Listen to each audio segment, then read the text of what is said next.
All aboard the Korean hype train.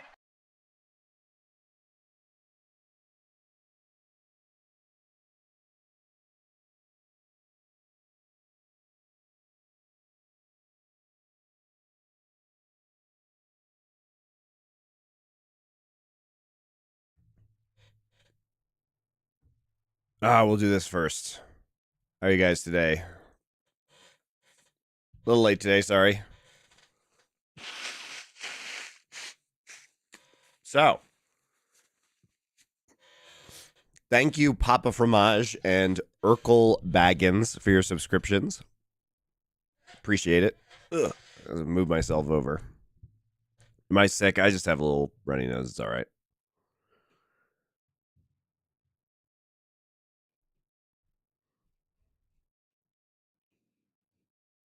Monty has casually caught a cold from one of his kids. Well, I'm not with my kids right now. I'm back in the States.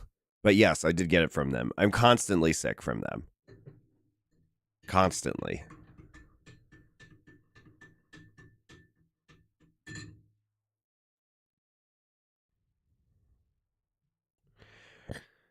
I'm not allergic to anything. It's just a lingering runny nose. We're good, though. I love me.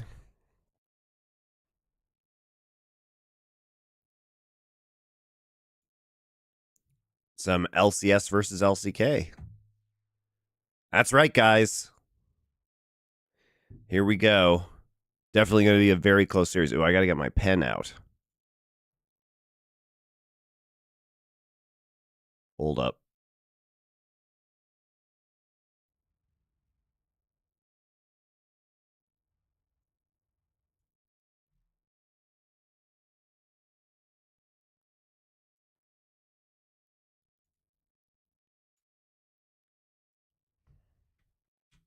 Very competitive play-in series. Yeah, just like all play-in series.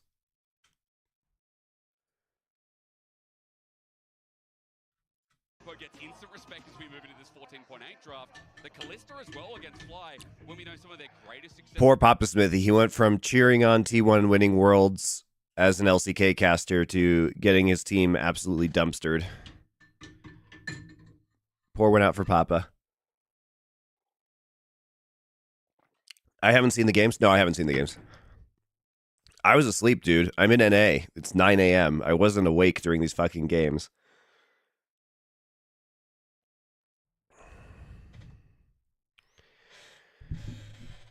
All right. We are getting into it.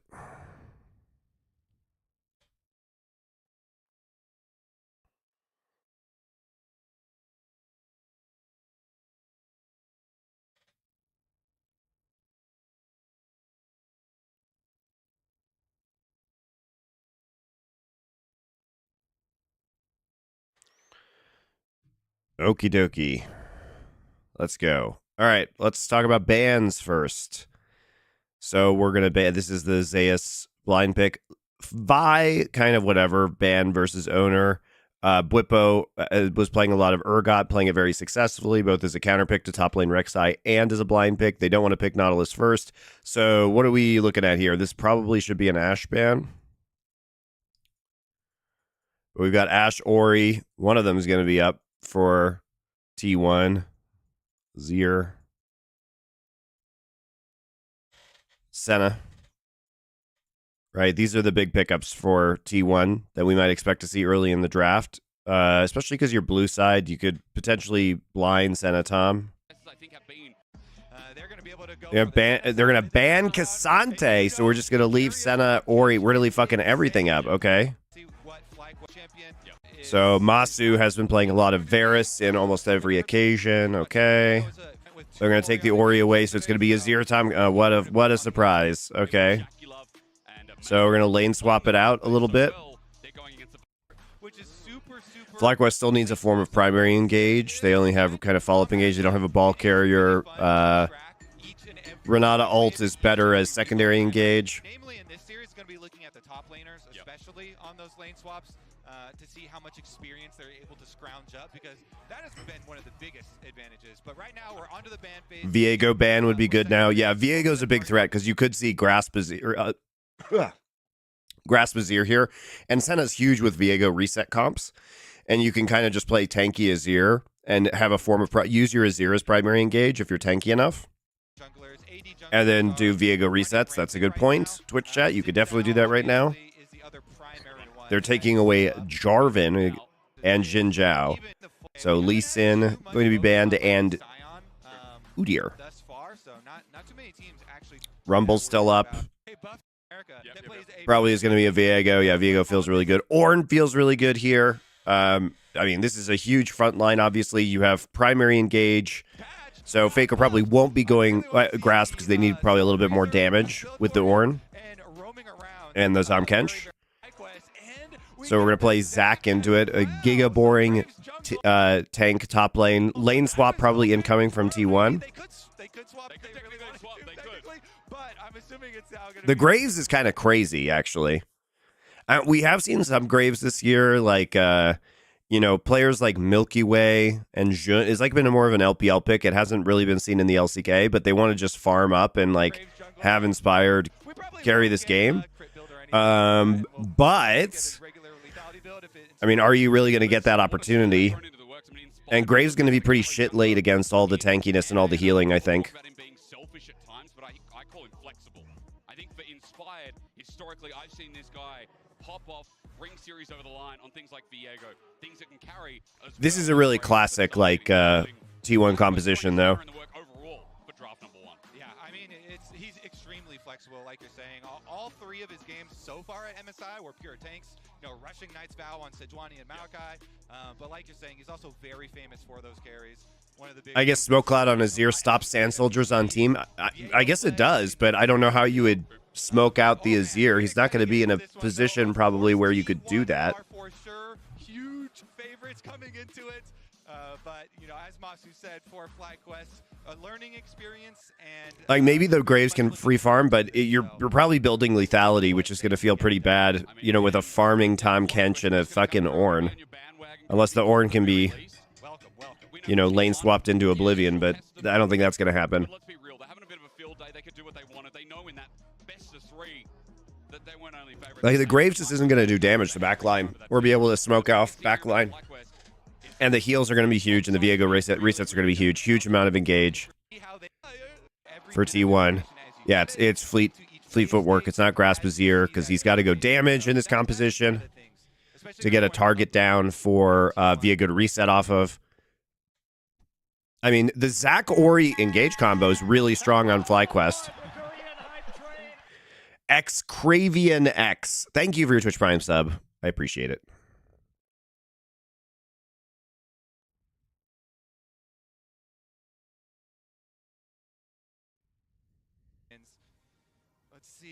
Isn't it hard for Graves to fight versus Ornn Tahm? Yes. I mean, you just aren't going to do backline damage, right? And the heals from Senna are going to be huge. So it's going to be really hard for them to kill the front line. Just a quick reminder for everyone at home, qualification on the line here as well. For FlyQuest, he won the winner of this series straight away, locked in, don't have to worry anymore, right into the second bracket, right into what we'd call the main stage. I mean, also, I mean, the putting the ball on the Zac and getting the engage with Orianna could be really good. But the follow-up onto the backline, I just don't think is going to be there. I mean, you have to build on hit Varus here. That's why he's on lethal tempo. Yeah, let's take a look at this real quick.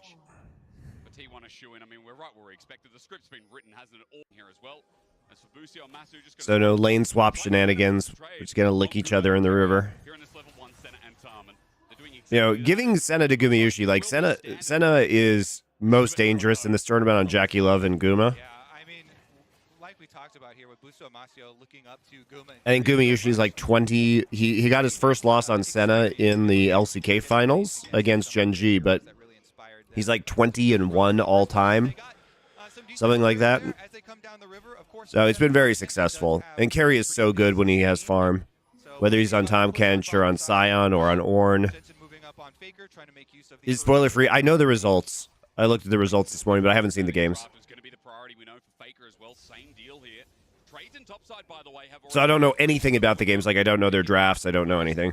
Also note that he gets a lot of his health back with some of these extended trades, as you can see with the Bloblets on the ground. Zayas zoned away. Really nice start from the FlyQuest top laner. Yeah, Whippo getting some pushing done for himself. Of course, both junglers also starting in the top quadrants of their jungles because it is a tank v tank matchup on top side. But Inspired, as you can see, making a little bit of a venture towards the top side. That is a building wave, and that was a pretty impactful health trade that you were mentioning. Uh-oh, Zeus. Slowly does it. Zeus going to bellow his breath. Here comes Slingshot as well. Inspired in. End of the All right, line. all right. So they've just hit. They proc Whippo's passive. So they go ahead and they just level 3 gank. So it's a third wave crash here. Inspired in. End of the line. That was nicely done. For Zeus, exactly that. Goes into cell division. Whippo's going to be fine. He also gets a shove in. Beautiful first blood. All right. Here comes Slingshot as well. Inspired in. End of the line. For Zeus, exactly that. Why'd he flash? Cell division. Whippo's going to be fine. He also gets a Pause here. Don't watch Empire. Oh no. Why did Whippo flash Empire? Why'd he flash? beautiful first blood. All right, it cost them the flash and the passive for Zach. And it does mean Exactly that. The blobs take aggro first, do they? Whippo's going to be fine. He also gets a shove in. Beautiful first blood. all right, it cost them the flash and the passive for Zach.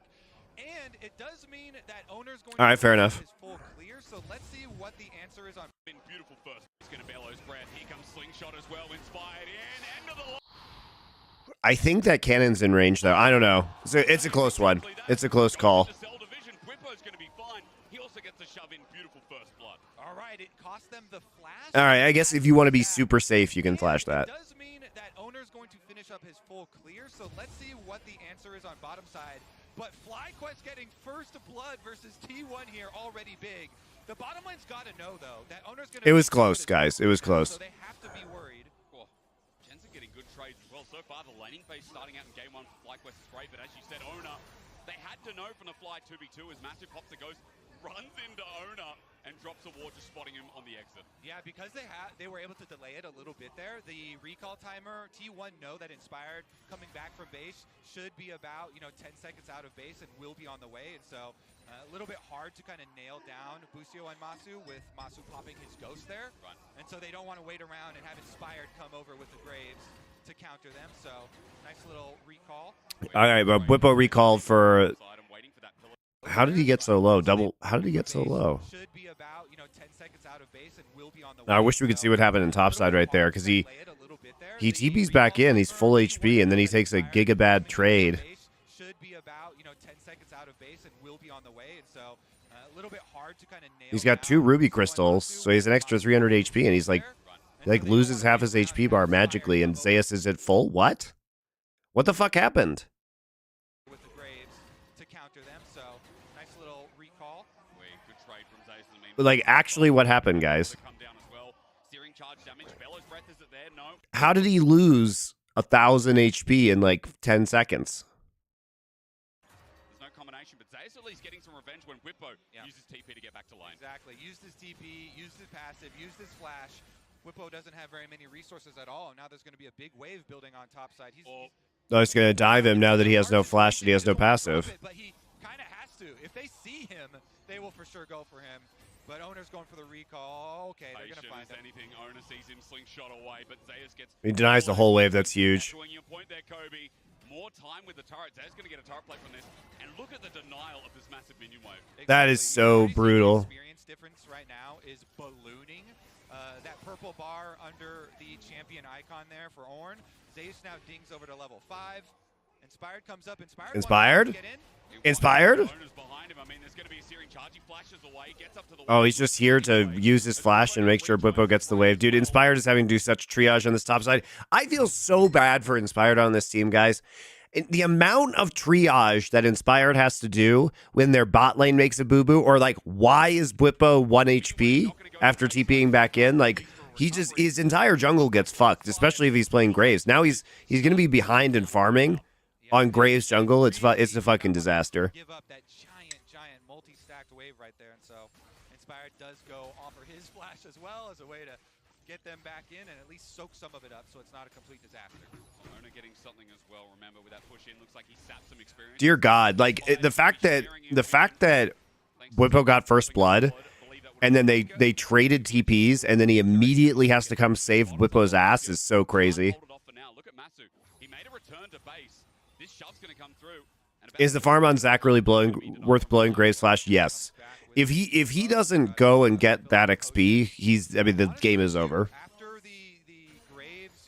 But the thing is that Graves having to go up there and like deal with that bullshit is really detrimental, because he's trying to play a farming jungler, and like, you know, the fact that you get a level 3 dive on Graves that works is like a huge bonus, because normally you can't get that on Graves, right? On Graves, you're more about invading and dueling the enemy jungler, but he hasn't been able to invade or take any kind of farm away from Owner, and Owner's just been fucking farming himself. So this is looking like a pretty garbage Graves game. By the way, at the 6-minute mark here, spotted out by Bwippo, or rather control watered down. I want to note that with these backs, Inspired and Owner, both with recurve bow, serrated Dirk as well. Lot grubs just up, by the way, at the 6-minute mark here, spotted out by Bwippo, or rather control watered down. I want to note that with these backs, Inspired and Owner, both with recurve bow, serrated Dirk as well. A lot of damage here, but as Owner starts... Jibby GG, thank you for your Twitch Prime sub. So we can get that experience for the singular grub and also stop the stacking here early from T1. And it's very easy to walk by grubs and steal one with Smite, but Inspired actually goes over a ward, so Faker knows he's not going to, you know, drop anything here with the pass from Inspired, plus Owner is going to be able to finish up those voids. Wonder Walrus! Welcome back. Is it just me, or does something feel off about MSI this year? Can't quite put a finger on it. No level 6 for Bwippo either. I mean, there's only been, what is the third day?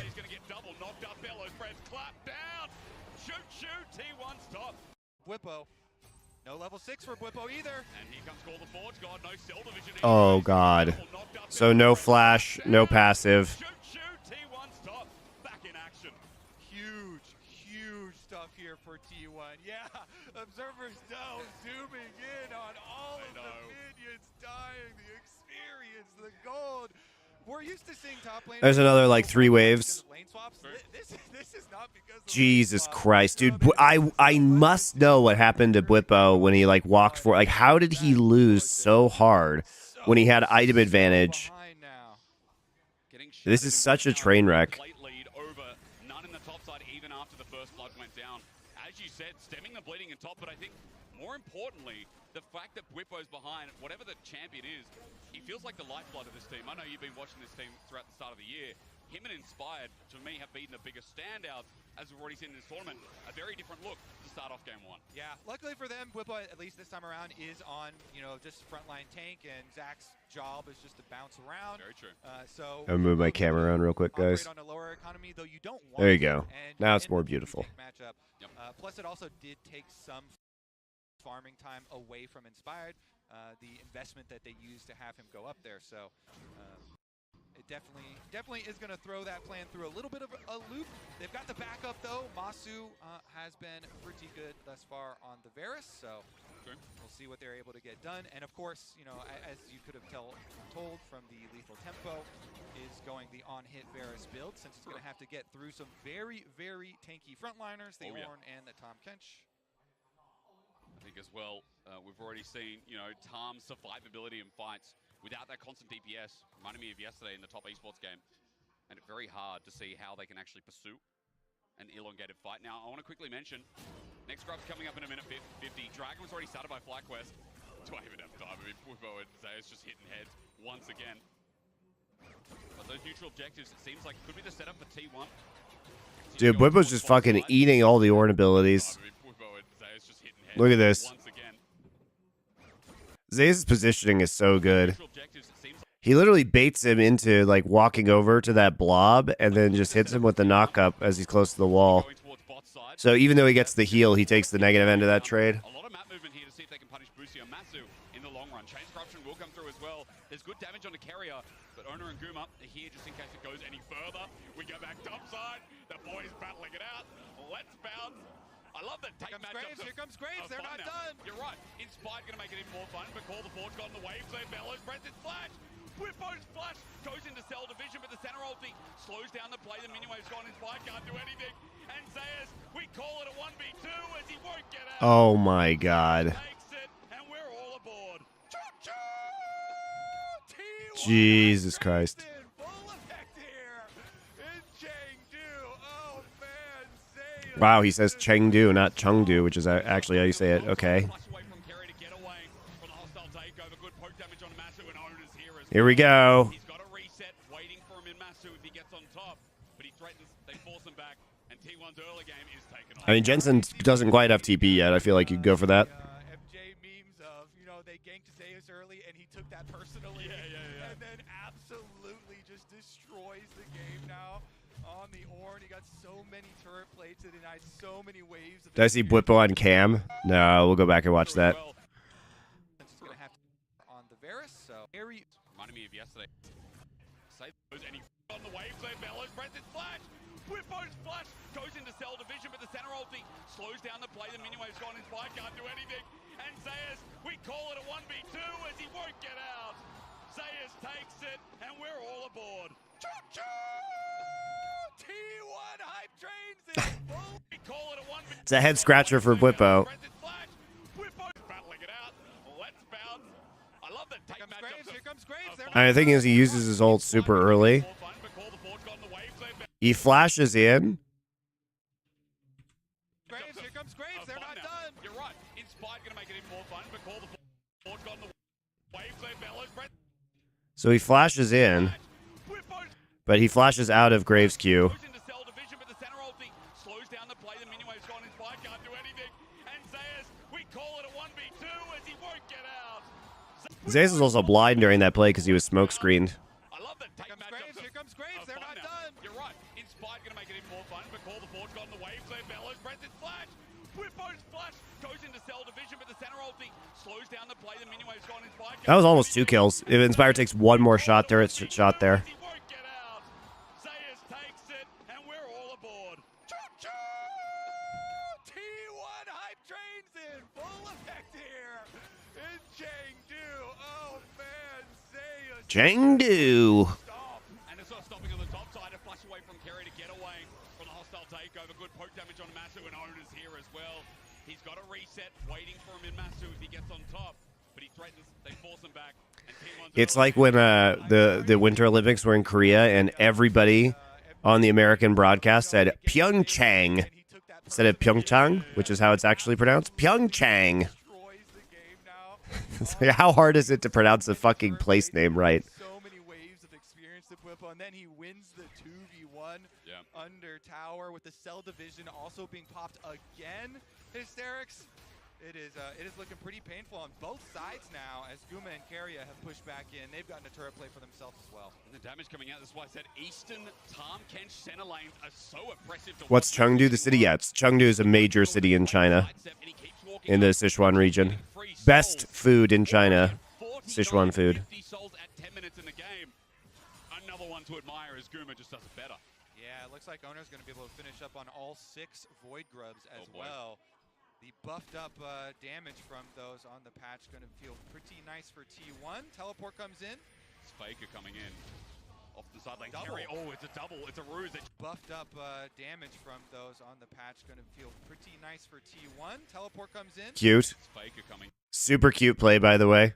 Super cute double TP play. Kerry, oh, it's a Look double. at these It's a cheeky ruse. motherfuckers. They force his flash. To the way. And Faker flash follow ults. Hello. Right back in. Shockwave's only a one-man. Oh my god, that's such a cheeky play. Beautifully. Oh, you love to see it. Synced up. And T1's macro again, looking red hot. The double TP from the Tom Kench comes in as well. And Faker versus Jensen all time is 8-0 in Faker's favor. And he is able to clap Jensen one more time here on stage with the extra Void Grub buff as well. Gets a turret blade after it. Wow. And you know, I should correct myself. I said, oh, T1's macro great again. I feel like their early game has been talked about internationally by analysts. It's not their strong point. It's not a clean. Guman does the heal on carry and base to get the assist. Wait, really? And he is able to Steps in as well. off the side lane. Double. Kerry, oh, 49, 50. Really? That's so Damage cool. from those on the patch gonna feel I didn't even notice that. T1. Teleport comes in. It's Faker coming in. Off the side Yeah, lane. because he doesn't actually reset to full off the fountain. Flash of the way. Flash from Faker, though. Sends him right back in. And Shockwave's only a one-man as Faker sidesteps it. So beautifully done. So nicely synced. That's crazy, actually. Good eye. Damn. Looking red hot. The double Good eye, him sub. Damn, like that. He got the assist. That's really cool. I mean, he was probably just. I don't know if it was like specifically designed so he could get the assist, because he was probably just healing him so they could make the play faster, because he actually comes back into lane without full HP because they're on a clock to make the play. But it ends up with an assist, which is fun. Oh, Cadril pointed it out. Yeah, Cadril, smart guy. We know this team can always win team fights. They're always so great in the late game decision making around things like Baron. But T1 here in the early game. So I don't think it was necessarily. I don't think it was necessarily to get the assist. I think he was just healing him to heal him because he knew the play was coming up and he wasn't going to have time to get to full HP. We see Azir on center Tom. It sets up the things to come with so much scaling in such little time. That's my take. Because as we mentioned, you know, and Inspired using some of his early time up there, you see Owner with his advantage in jungle too, the Viego. Yep. Owner's Viego yesterday, or the quadra kill the day when he was able to pull it off, was extremely impressive. You might have mentioned it live also. Quite scared. My subscription will end in 8 days because I got to buy myself a monthly Starbucks instead. I don't know what that is, but good, that's fine. Could go for the stun. Just waiting to see Faker's ulti. Nice HUD, isn't it? You got a countdown. 5 seconds. How is this a banger? Well, the series is called Bangers Only, and we're doing every MSI game, so that's what we got. Owner committing to going. Goomer and Kerry are here as well. Numbers advantage for the time being. There's a flash, and Owner is out immediately. Busio wanted in so hard for that one, but he doesn't find it, and now is summonerless. Yeah, goes for the flash play, doesn't quite grab it. They're really grasping for opportunities though, because they can feel this game. Also, guys, you know, God King smiting peasants is still a banger. We can appreciate the beauty of T1's play.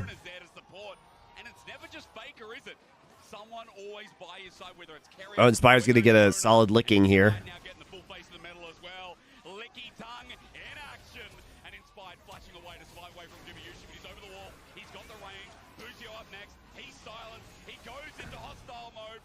Here we go. I love resets.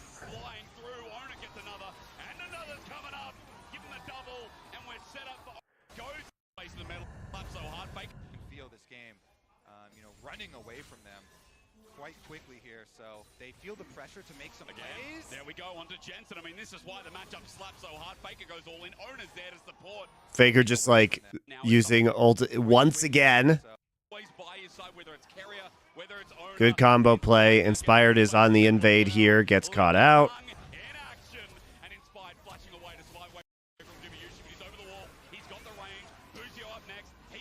Owner just flashes in for that. Once bailout ends, they get the kill. Such good mechanics from Owner right there.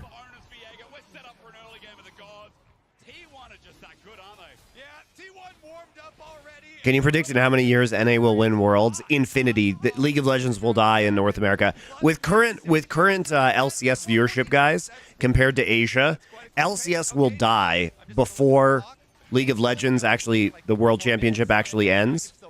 And so the answer is never. So as long as we get past that 16.7, I think that's our #1 goal, right? Attaboy.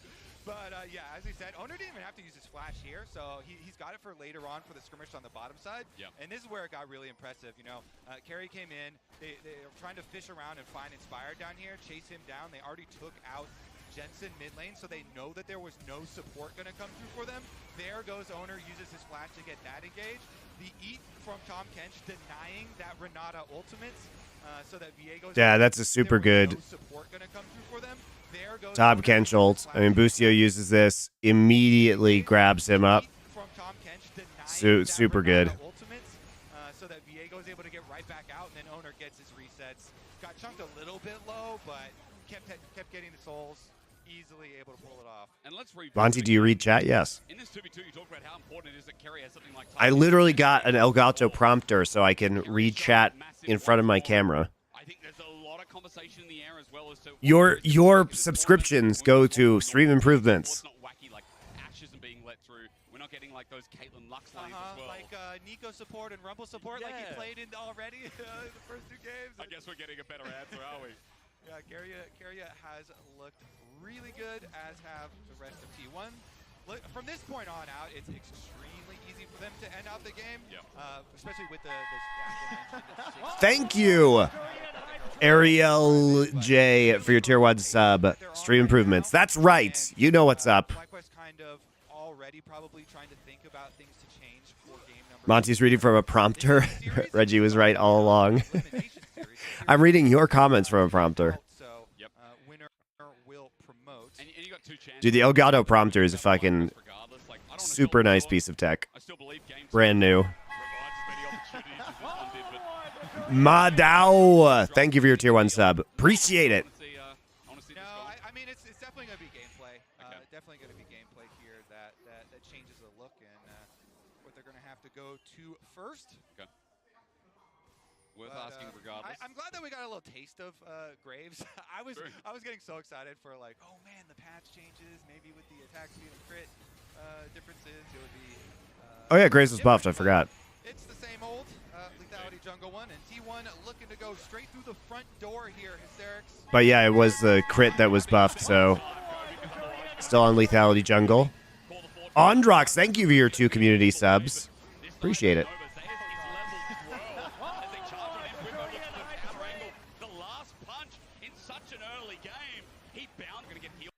Dude, I fucking love. Ah! There's a donation. Sorry, guys. I'll have to check that in a second. Holy crap. Stream improvements, $100. Legator, thank you. Wow, that was extremely generous of you. It all goes into stream improvements, baby. Thank you. All right, so let's go. Very generous, Legator. Appreciate it. All right, let's go in. I mean, we're just going to use we're getting the mid push down. We've got 6 Void Grubs. Remember how I keep saying, guys, that T1 is like the best Void Grub team in the world in terms of pushing advantages? Like, they are just so aggressive when they have Void Grubs at pushing towers and, like, splitting for objectives. Oh, my God.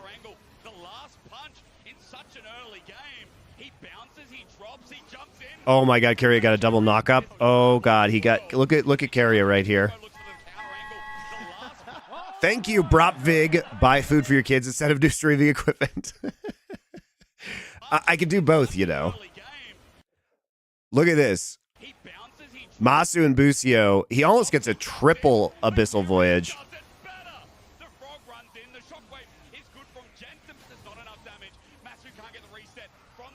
Where's Busio going, buddy?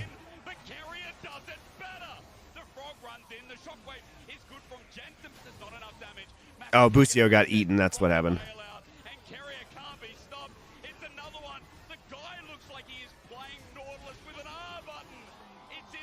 What an insane beatdown.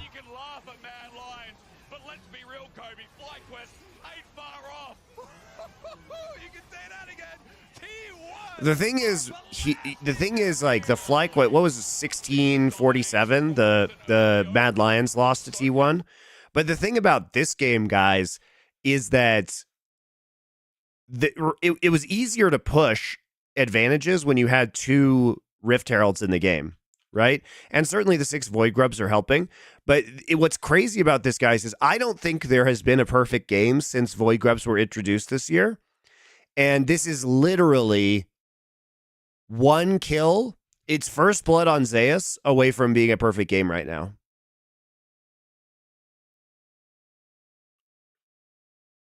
And the other crazy thing here is that this is a scaling comp.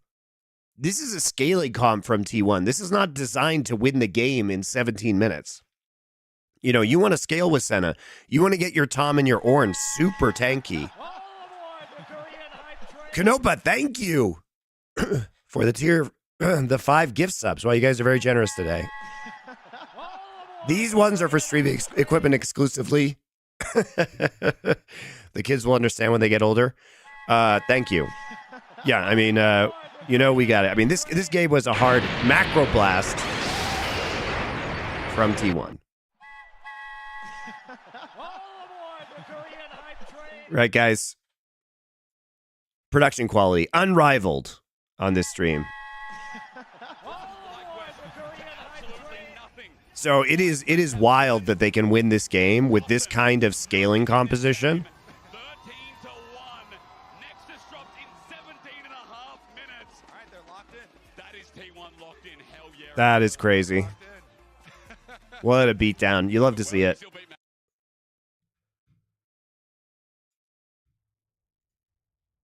To FlyQuest that they should try and lane swap. Okay. I concur. You know, just try and force the lane swap. Gap is closing, guys. Oh, they got a dragon too. That's fair.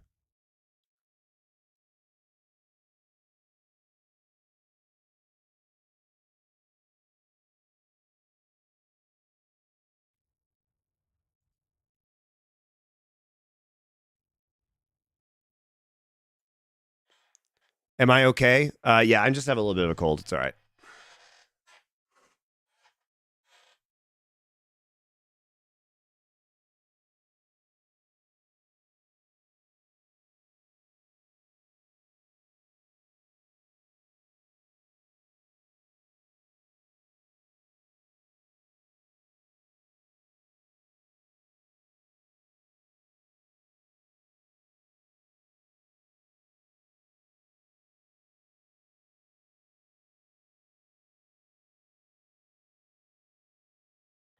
Oh, sorry. I was still muted from blowing my nose. I was trying to have you guys not listen to me blowing my nose. Do you think 6 Void Grubs is comparable to having a second Rift Herald? In the long term, it's better the longer the game goes on, but in the short term, it's not as good as at ending games super quickly, I don't think.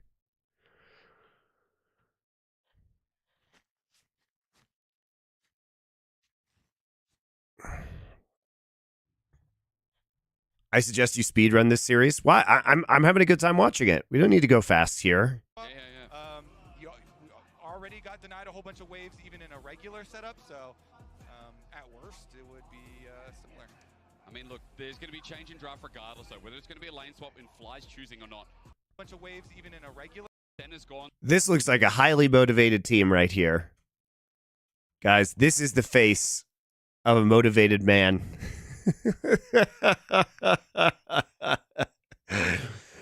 Inspired is having a wonderful time.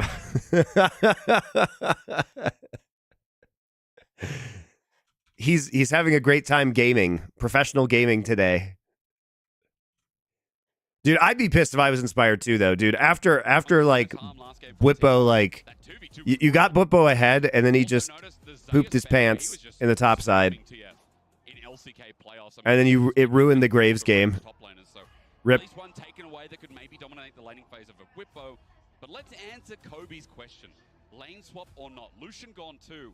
Powerful bottom lanes. I think. All right. Okay. So let's take a look at this. They're taking the Lucian away. I mean, Masu did play a good Lucian game. Got to be said. Individually, Masu did very well.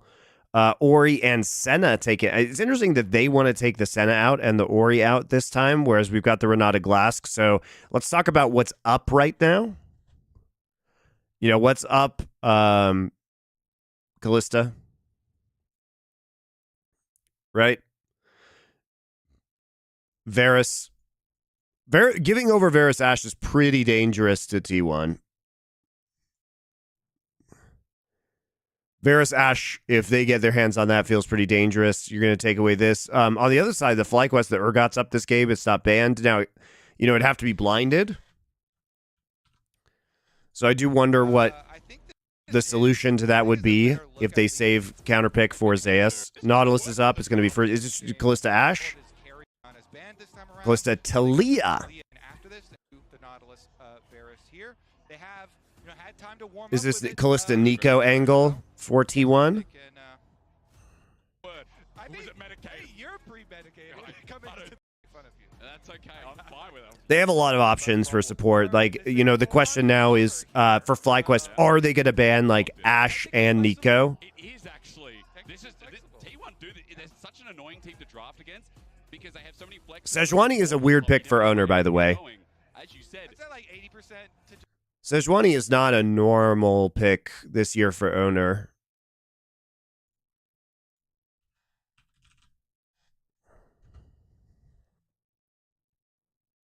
Yeah, he has 2 Sejuani games this year. All aboard the Korean hype train. Thank you, Shobes572, for your tier 1 gifted sub.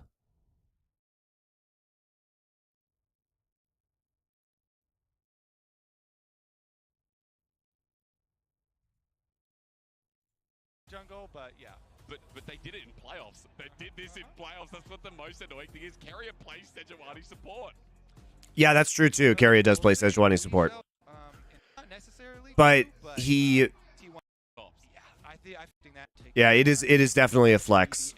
But it's going to be the Ashe pick here because they ban Rel. What's interesting is they ban Rel. This is after post-Rel nerfs, and Owner's not going to play jungle Rel. So that's a little bit curious to me.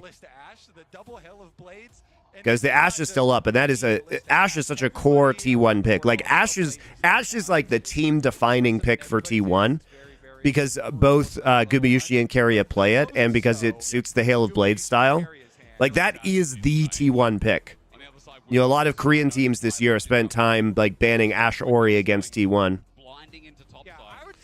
So Wukong to disrupt the backline here. I'm kind of into it, but again, it requires like Inspired to have some ability to farm early. Blind the Gragas here. Gragas basically doesn't have a lot of like terrible, hard counter matchups. Always has options for playing safe, regardless of what it's going to be. But they pick Asante R5. All right, yeah, Zeus is Yeah, Ashe Nico I think is the more effective ban, but it is true too that the Sejuani could have just gone support. But having to play against their double Hail of Blades bot lane is like exactly how T1 wants to play League of Legends. very early. They actually 2 from hell. It's like they're literally Gordon Ramsay and FlyQuest on the other side. They're the restaurant owners. The cool room's not clean. Born. Who's winning, the 1731s or the 1647s? I don't know if it was Yank or someone on Twitter. They said, new Mad Game just dropped, yeah. Also, Raz was dead on the floor, so someone sent help. Game number 2.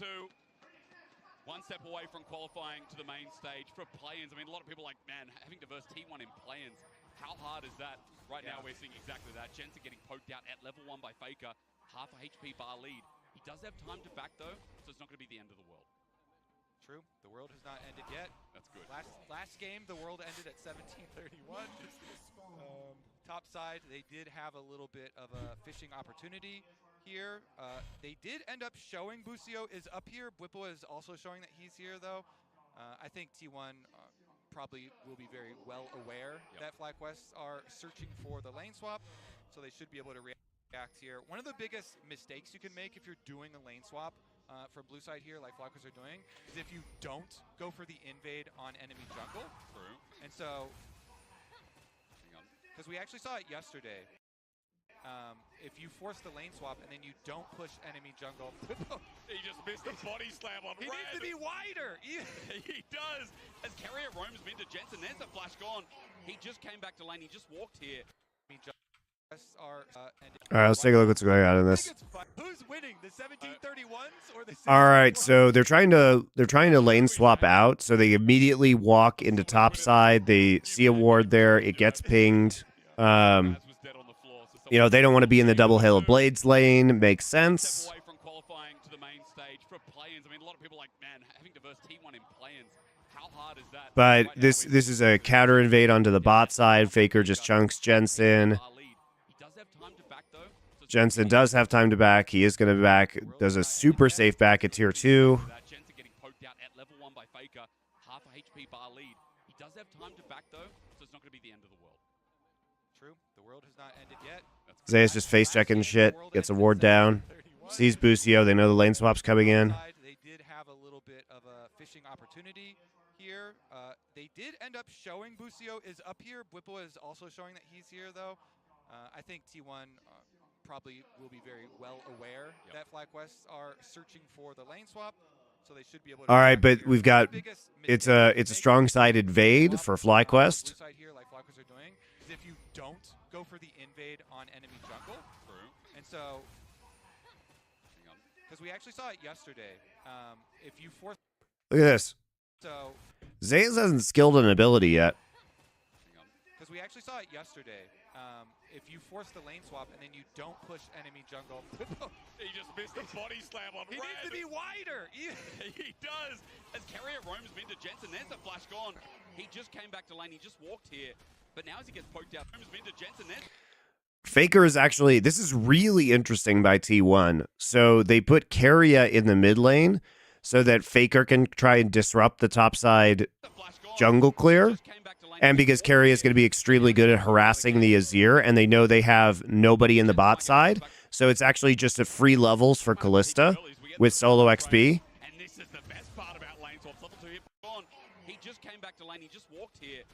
And it also means that you have 4 people in proximity to this invade because you have your Sejuani as well, right? So now you're able to collapse with the Ashe, and Ashe is so devastating in early team fights because of the slows. Might have to TP early as we get in the jungle trade. And this is the best part about lane. So Owner hits level 2 after taking Hit by Inspired. Wolves. Damage, but So he skills W right now. So Cassante, remember, Zeus didn't actually skill anything. And he gives time for, oh my god, he gets a 3-man push, which means that Carry and Owner have time to get there. And sure, Zeus dies, but the CC is huge. 3v3 with no health bars, and Carrier is an Ashe with Hail a blade. He starts firing away. Inspired tries to tank it up. Dude, the Ashe is so nasty here. Easy. Owner's going to get the kill. Bucio's up next. He dredge lines out, but Carrier gets the flash, has his own, matches it. Oh my god. T1 toe-to-toe on in this. T1's so smart. Happy to do the dance as Jensen just gets hit by the glide. Dude, T1's so smart. Of what? Jensen might get forced back. Might have to TP early. One of the biggest. Look how smart this play is by T1. Look how smart this play by T1 is. So they counter the invade by having Keria, because what T1 knows is they know that there are 4 people at the top side of the map, that it's going to be a lane swap with the strong side invade. So that means Callista's in a solo lane in bot with no opponent. So they move Keria into the mid lane to chunk out Jensen. Keria is close to the play here. Owner goes and hits level 2 off of the Wolves. Zeus has not had a skilled on. He's waiting to see what skill he needs. And so now he skills W on Cassante, and he gets a 3-man stun to buy time for Owner and Keria to get there. Faker's able to fight in this jungle early on with Talia. Sure, he goes down, but they end up trading 3 for 2, and it completely stops the jungling of Inspired too. Because now Owner's going to be ahead in the jungle, and they were trying to get an advantage to rush Wukong to 6. And Jensen is completely bopped in this lane too. He's going to have to recall eventually and then just use his TP. So he's not even going to have a TP advantage for Faker, who just died. He does have a level advantage. Yeah, this was crazy. And the thing with Faker is he traded like a wave of CS for 1 kill and 2 assists. What a great play by T1. Very heads up. You know, you love to see plays like that because, you know, it was both a great macro play to put Keria in that lane, as well as a great micro play for Zeus not to skill an ability until he needed to and then hit that W. I'm not sure if that's a good thing. Yeah, it's because, you know, watching that fight as it was happening, I was like, oh, they're making the call to keep A triumph for T1. In that little skirmish. So in the end, we'll have to evaluate afterwards. But they do send Bucio down here with Whippo to make sure that he can actually stay under the tower versus Guma and Keria. And so they will be able to at least stick around for that minion wave of experience. But bottom side is the one that does not have the extra 50% damage reduction to champions for the first 5 minutes. And so Guma already was able to... Why doesn't Jensen follow up invade? Because he had 1 HP. You end up in a situation He would have just died. Masu as a top lane Varus, which is not bad. He did the right thing. Was actually just meta in itself. Neowin did it over in the LEC. Yeah, and was completely spammed in solo queue for quite a long time. So it's not like a bad thing, but it definitely is going to be painful for. Hi, Edward. Is there going to be a hand stiff or micro gap at some point to accomplish? We have other ones for that, right? I want to look at bottom lane. We have Kleos. We got Permafrost, remember,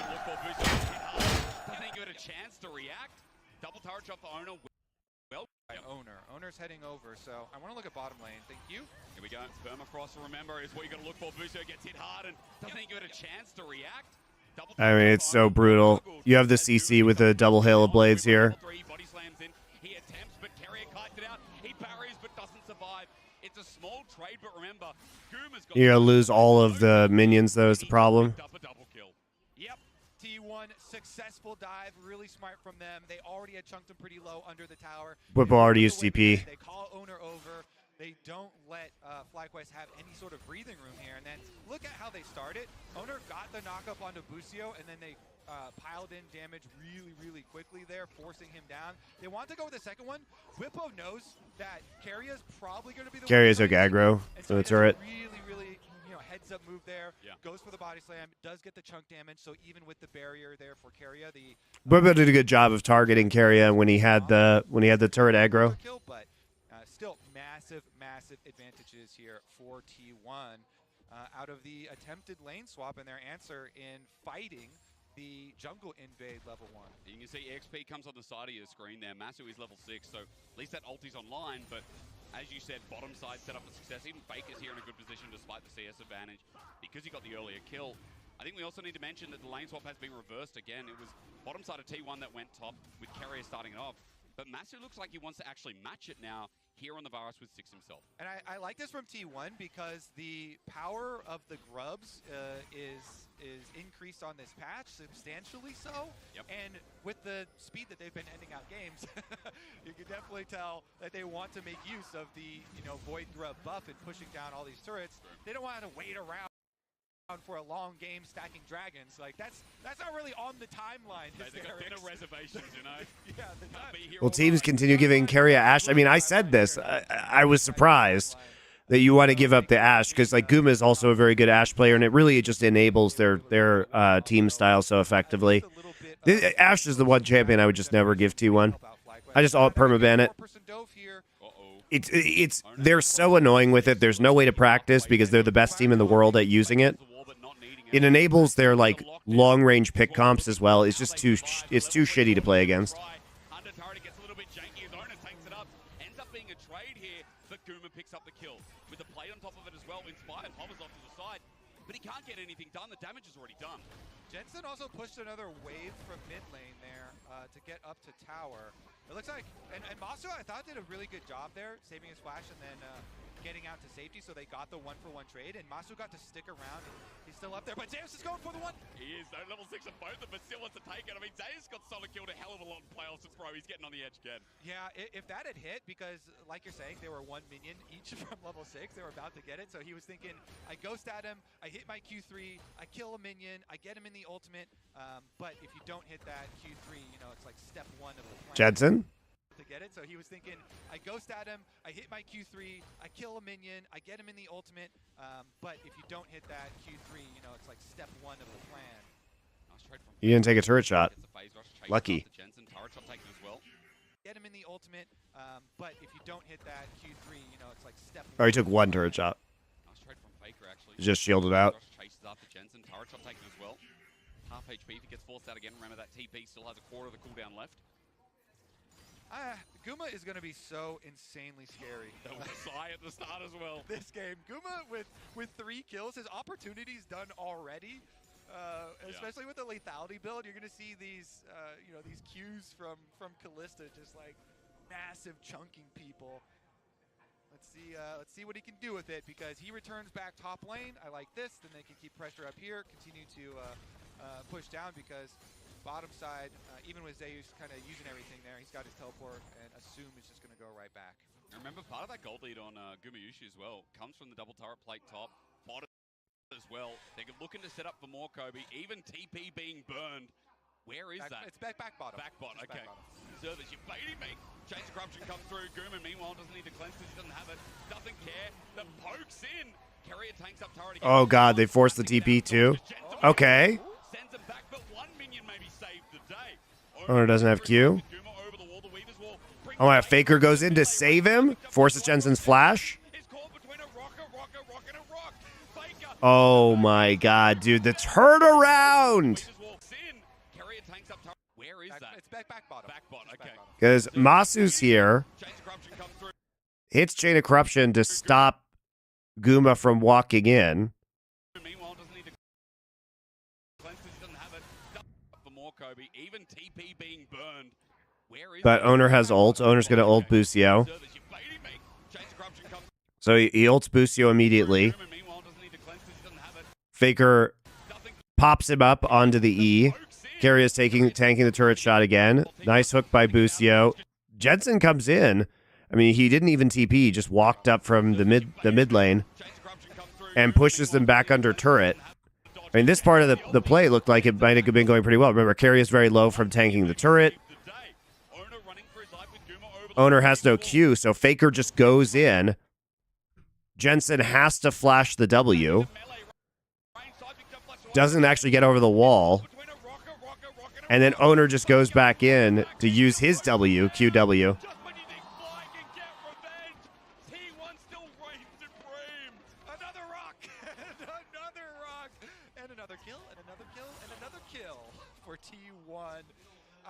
You can tell they really want to keep forcing around. Another plate for Guma, too. Guma has 6 kills now.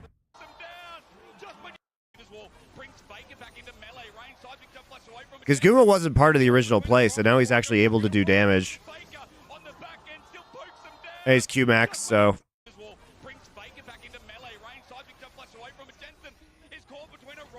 And his opportunity's already done, so... He's fucking enormous.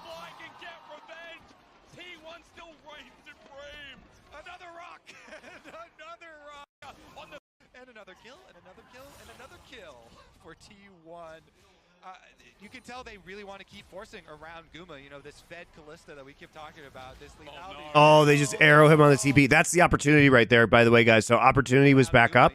Opportunity's off cooldown. What an excellent play. That's the opportunity off cooldown for you. So they just Giga punish Jensen. Oh my god, Jensen is just stuck in perma gray screen.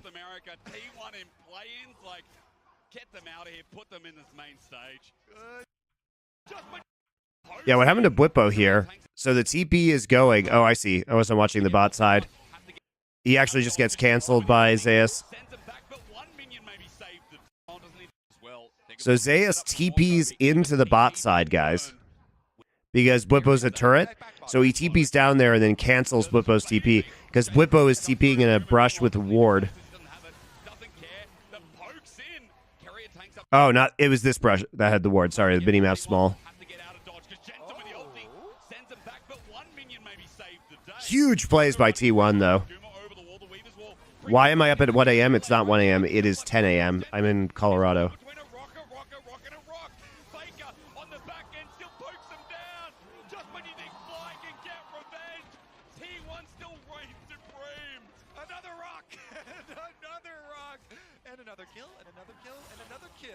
For T1.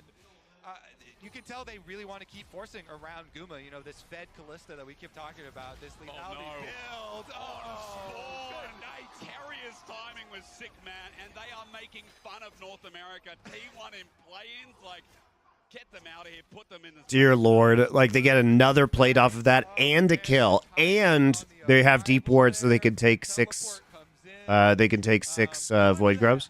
It's actually not that hard to time these teleports. You know, you just aim your skill between the teleport location and your fountain. That's where the person will arrive, and then, never mind. There we go. This is real revenge. Here we go. Let's see. There's flashes on both Guma and Karius, so I think at most you get a flash. And there's a barrier. He walks back in front of Guma. He saves his life. Not even going to get a flash. But with the fate sealed, well done from the 2v2. And you're right, no summoner for the Drake, just the ulti. Yep, Callista ult, no problem. Massive revenge there. Okay, let's take the funny thing is that they had Callista ult for this entire play, but they literally never had to use Callista ult. Because even though Carry is tanking the turret here, he doesn't tank the last shot. And this was a kind of a cool sweep. There was one more minion left, and so that extra range minion tanking the first turret shot meant that Owner didn't die. Because if Owner had to tank that turret shot also, then maybe they would have been able to great wall by Faker. Then they get the return. And the super fed Callista comes through. Faker did such a good job coming in to you know, cover for Owner there so that Sejuani could get out alive. They pop the heal. They are just brutal with it, man. I feel like every international, like Guma kind of keeps his team together. but you get to an international and Guma gets even better. The duo gets even better, whether they adapt to the meta or just have insane laning phases like we've had. Whether it's a laning phase traditionally or not, I mean, we've only got positives to talk about here for T1 with a 4K gold lead in the early game. Now with 6 scrubs yet again here. Like, it doesn't matter, 6-0 Kalista, you got to take it down. You got to find something to slow this game down, I feel. Because FlyQuest again are getting run over. You know what this game is? This game is double or nothing. Can you beat 1647? Oh, again? wow. T1 like, all right, fine. You were able to barely squeeze by game number 1. How about second chance here? Okay. As they're going to be calm for 1 second. Faker, though. Okay. Is going to get a tiny sliver of chunk damage while the rest of the squad just takes care of mid lane prio into dragon pickup for themselves. But I would say, biggest thing, T1 are able to keep forcing around Guma. Like, FlyQuest need to make sure that the fight is not around this Kalista, because you're just not going to win it around him. He's way too far ahead. There's too much power. And because of the popular lethality Climax build, it's a burst damage build that is so good so early on, plus you have the most gold in the game. So either you have to get people alone. Like Faker maybe, seismic shove though, it's countered, inspired.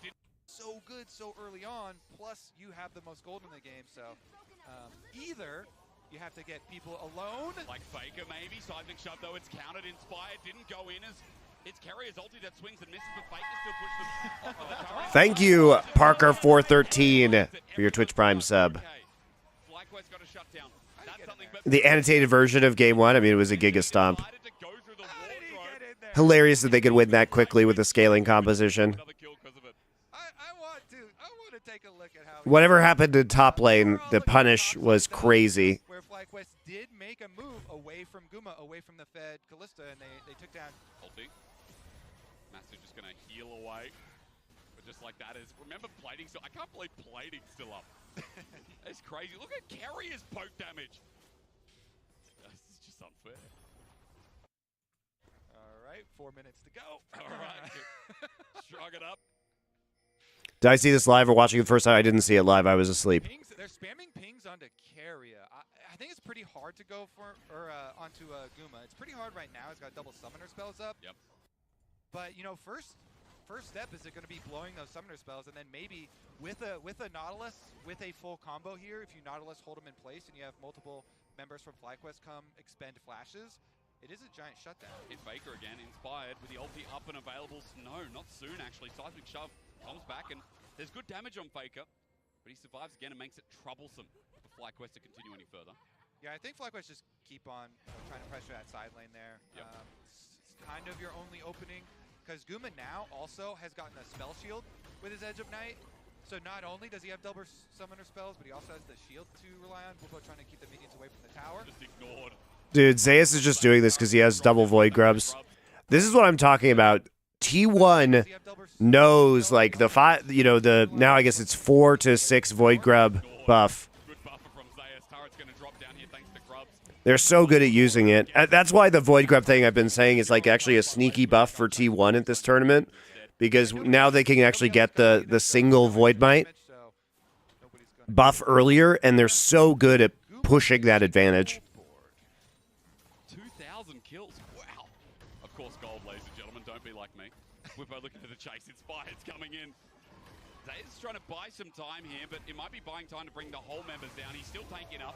Cyclone as well. He runs for his life, goes in the all-out, survives for now. He had all his abilities up, so it's hard to kill him there. Busio with the ulti available, but he's already out of range, and people move down for that. The map given over once again for a free herald. He's got Ignite and he has ultimate, so he's thinking about some burst damage. But Zeus is able to escape there. Nicely done from him. Cassante work. But that's kind of the only real strategy they have left open for them, FlyQuest here. They're trying to make picks on both side laners at different times with extra members. You just try and overflow one side of the map. They're going to take a look here, but Baker's got friends on the way this time. He does, and the arrow flashed away from, but again, Carrier just sending him out. A reason why we respect this Ash pick for him. Jensen can't do anything. He just stands there, tries to outrange, but in the turret's about to go down thanks to Grubs yet again as T1 stack as a 4-man in topside, making it unapproachable from Fly to get anywhere near. All right, another tower down. I'm gonna get some guests on these streams. Probably not. We'll keep having our, sound our like speed run check-ins. You're like someone who's in Woolworths as the Mascot Lane economy snapshot pops in our face. You're like someone who's at Woolworths or let's be more relevant.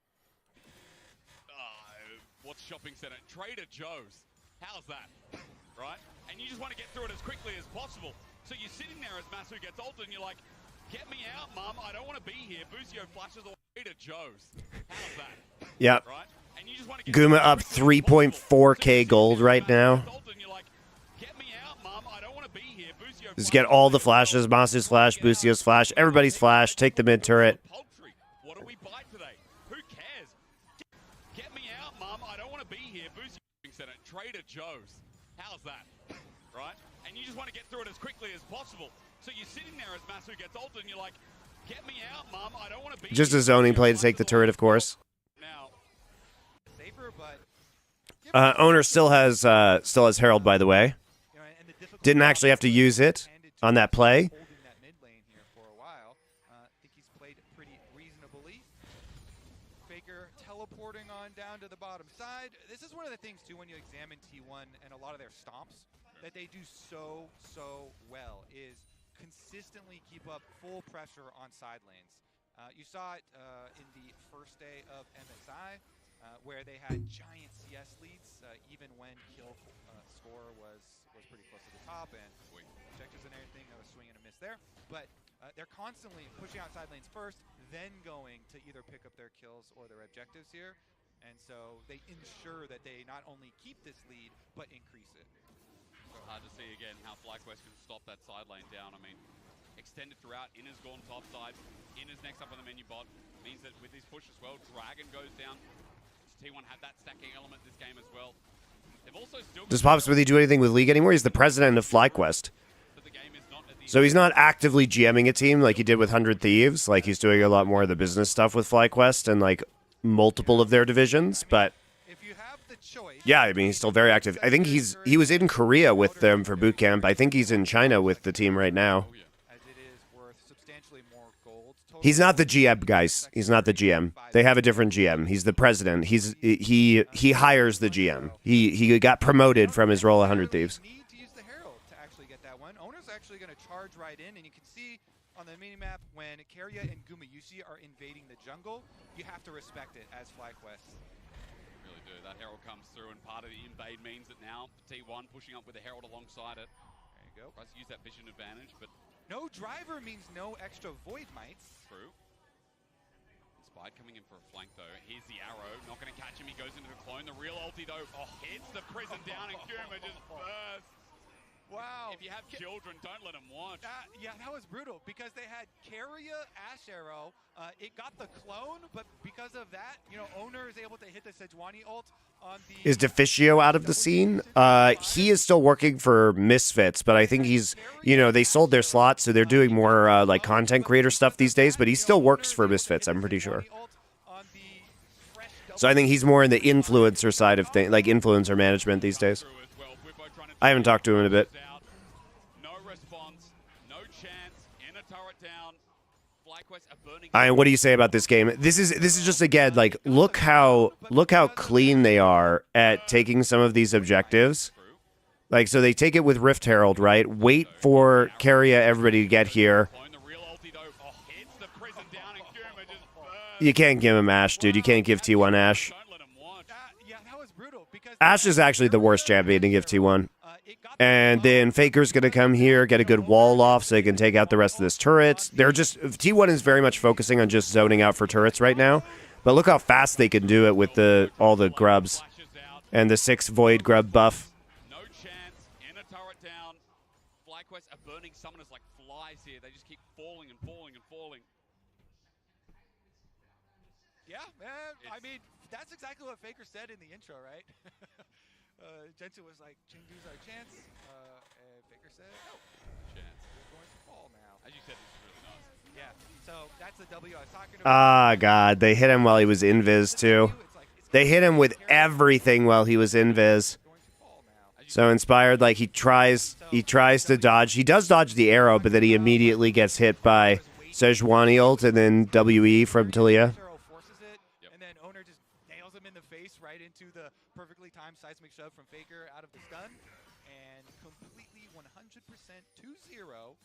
Wukong down. How are they not permabanning Ashe? Well, I think in this case they thought that it was Kalista Sejuani. I would have second round banned Ashe Nico. You see that little blue dot? Even though the Sejuani would have been a flex pick, it probably would have gotten support in that case. I'm trying to remember. Is that the invade? Like, I guess the consideration is in the second round, if you ban Ashe Nico, then they get Jin Zhao instead in the jungle. So, I mean, it's hard. Yeah, it turns out it's pretty hard to pick ban against T1. 10 seconds. I mean, again, no discredit to FlyQuest. I think there's been some good moments in the series. Game one, I think one of the big problems is that, you know, from FlyQuest, we've seen a lot of Nautilus prio, because Nautilus is an extremely good champion right now, and, you know, that's the meta. But the thing is, Busio never does anything on Nautilus, so, like, you have to take Nautilus away, but you yourselves can't play Nautilus very well, so you get almost no advantage from Nautilus prio. That is a huge part of this, guys. Like, Busio has been hot garbage on Nautilus in LCS finals, and then also in the games here at MSI. what else can you get? Inspired with another cyclone to get movement speed. Guma zones him away. Running forward is Zayas to separate Whippo. T1 with numbers disadvantage, but they're still playing the fight. Zayas gets slowed down. Is it a whoopsie or not? An explosive cast used. Zayas surviving for so long, and he's out. Oh, wow, he dodges the zero. Connecting Guma's just over the wall, ready and willing. Zayas still has ult, too. It doesn't hit, no. Zayas jumps back in. He all outs, and Whippo's isolated this time from FlyQuest. T1 are making fun of them. They are squashing them beneath their boots. With the TP out, Zayas is just having his the Shire. The other thing to remember is that a part of what the weirdness of this draft is that Nautilus is just not a priority pick versus T1. Like, Keria has not looked good on Nautilus either. He used to be a Nautilus god. You know, a couple of years ago it was his best champ, but he has not looked good on it this year. So I don't even think you have to prio the Nautilus. Like, historically, Keria is crazy on Nautilus. Like, look, I'll just show you guys. But he's been bad on it recently. So if you do this, right? Here's his spring pick. He has played a lot of Nautilus, but he's not even a lot. He's four picks. He's 2-2. But all time, it's probably his most played champion that is, and he has a 67% win rate.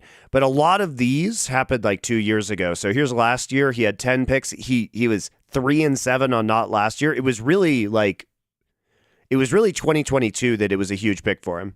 See? 86% win rate, 22 games. His Nautilus has fallen off a fucking cliff. Like, he's just not good at it anymore. So I don't think you have to prio it. And, like, prioring Busio champs just feels so bad because he hasn't been performing. He's been bomb spaghettiing. There was a teleport from Jensen and Whippo as well. Maybe like a double teleport play when Whippo got back up is probably what the pings and But, you know, FlyQuest is, like, taking this, you know, in the first round of the draft. You know, this game was first pick Varus into Nautilus. inside your base for a while until another thing happens, and then you steal another. Okay. And then maybe it gets to Elder, then Elder flip the game.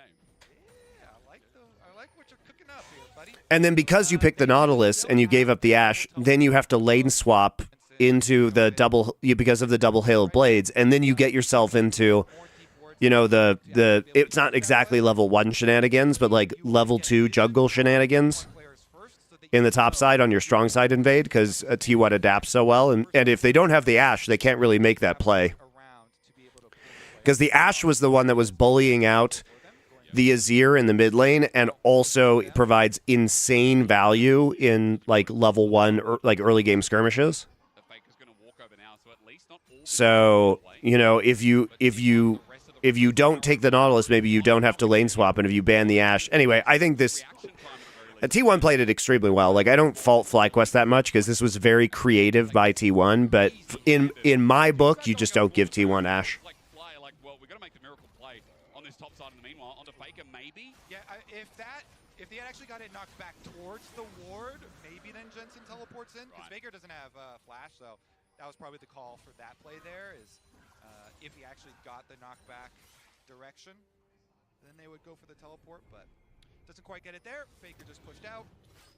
slides away to safety, surfs away. But Bucio is a pretty huge problem right now. Surfing all game. He's been the target approach from FlyQuest, but Like if you're gonna prio the knot, you need a support player who can actually do stuff on it. Points, so 4 minutes 30 till an infernal assault on Talia and lethality. Yeah, Kalista. don't look at Guma's inventory. It's Oh, I looked. I should have looked. Man, that's 3 and a bit items. Versus lethality virus, who is not at 3 himself. The fact that Masu's even semi-close, I think, is nice. But 4.5k gold lead, as you can see. Now onto Bucio. Putting more style in. Zayas comes in for the roam. Bucio gets ranged up. Takes a blast cone to survive with the flash. Forces his flash. Now you go Baron. they've got really good turn. Even with the Ash Arrow being used there, Sejuani ultimate is ready. All right, here's where miracles can happen. It has okay? to. Do you believe in magic? Well, you need to. North America need to. Inspired goes in at 8k early. It's a good setup on a carry, but a Fate's Call gets him out. There's a Callisto. He wasted. What the fuck? Inspire wasted ult. He goes on to Carria, and there's a Callisto ult still up. All right. With the explosive cards is nice, but it's not enough. And it's an Faker's easy teleporting. swipe. Sorry, Bucio.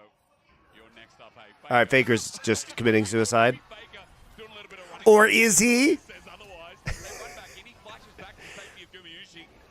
It was not a good play, No damage as Guma but whatever. Doesn't matter. Carrier ran in for a bit of burst himself and almost dies. But Yeah, Carrier had that calculated. so He's calculated. like, it's fine. Whoa, Jensen. Trying onto Guma, flash away, arrow doesn't connect. Carry with his last whim. Doesn't find it, but at least some kind of response play. Football's not done. Oh, he wants to dance with death. Meanwhile, Not quite. Yeah, Zayas here just knocking on the door. DP, just in front of his face. He knows Inspired has no ult. Azayas just protects bot lane tower from getting pushed by Jensen. Yeah. You just disrespect TPs and Inspired's Trying to, face. Get their miracle going and tower down on the top side, so inhibitor is fully exposed for next time around. Did you think it'd be this one-sided?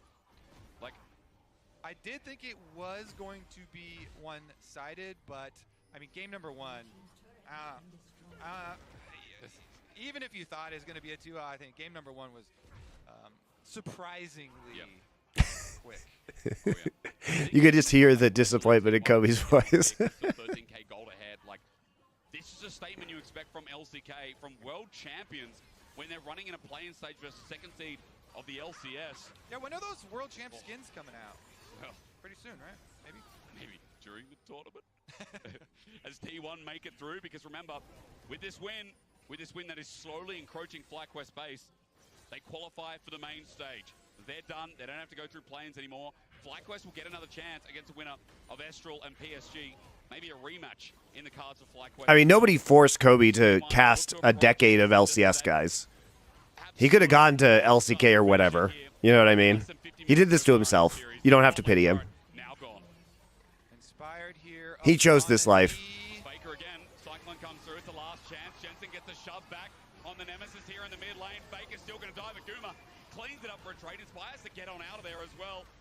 I'm talking like this is close. Even as Owner whiffs the ulti, it doesn't matter. Watch Guma's damage as he cleaves through the guy from Bioshock. Big Daddy down. FlyQuest left to 3. A body slam flash. An attempt here from Quimpo. But even that will do nothing under the turret. Carrier sits freely. Owner's playing with food. I mean, they're styling on them yet again. And T1 with Baron Kobe, I think they're just going to do it. I agree. T1. What a stomp here at MSI. Zayas goes for another one here on Inspired. Inspired bonks him on the head, though. Maybe it's not over. Kerry has demolished. Wait, Guma just silences him. Dredge line. Oh, Bucio. Bucio, you're up next. No turret to speak of. That is disgusting. Carrier arrows. Love that Q damage with opportunity up. 1 HP. Carrier flashes. Faker's just back in with TP. Fun of North America. Faker runs in, goes gold. The minions are helping out as well. Next is exposed on Guma gets it. Faker wins out.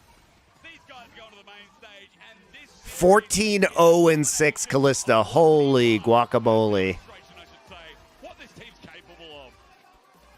Yeah, I for sure, for one, for sure Close games, guys. that T1 are going to the main stage, aren't you? Really well done by them, obviously.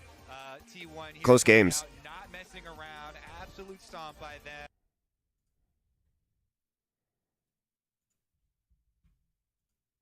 As we move into our champ select, powered by Omen. Hold on just a second, guys.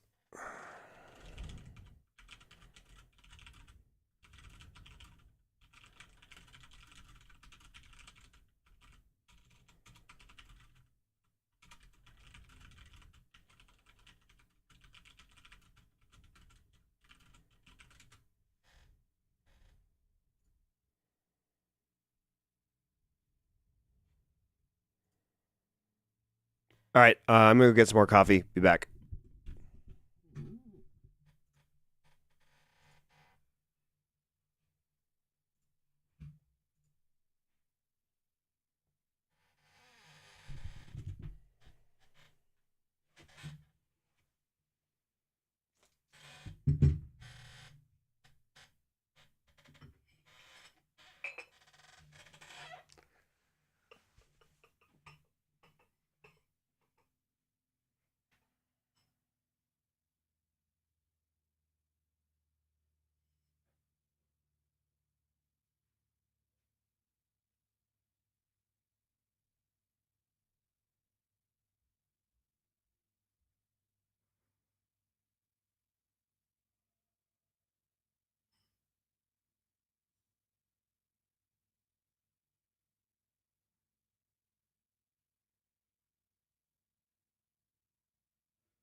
Do I know results? Yes, but I haven't seen the games. And I don't know which teams win which games.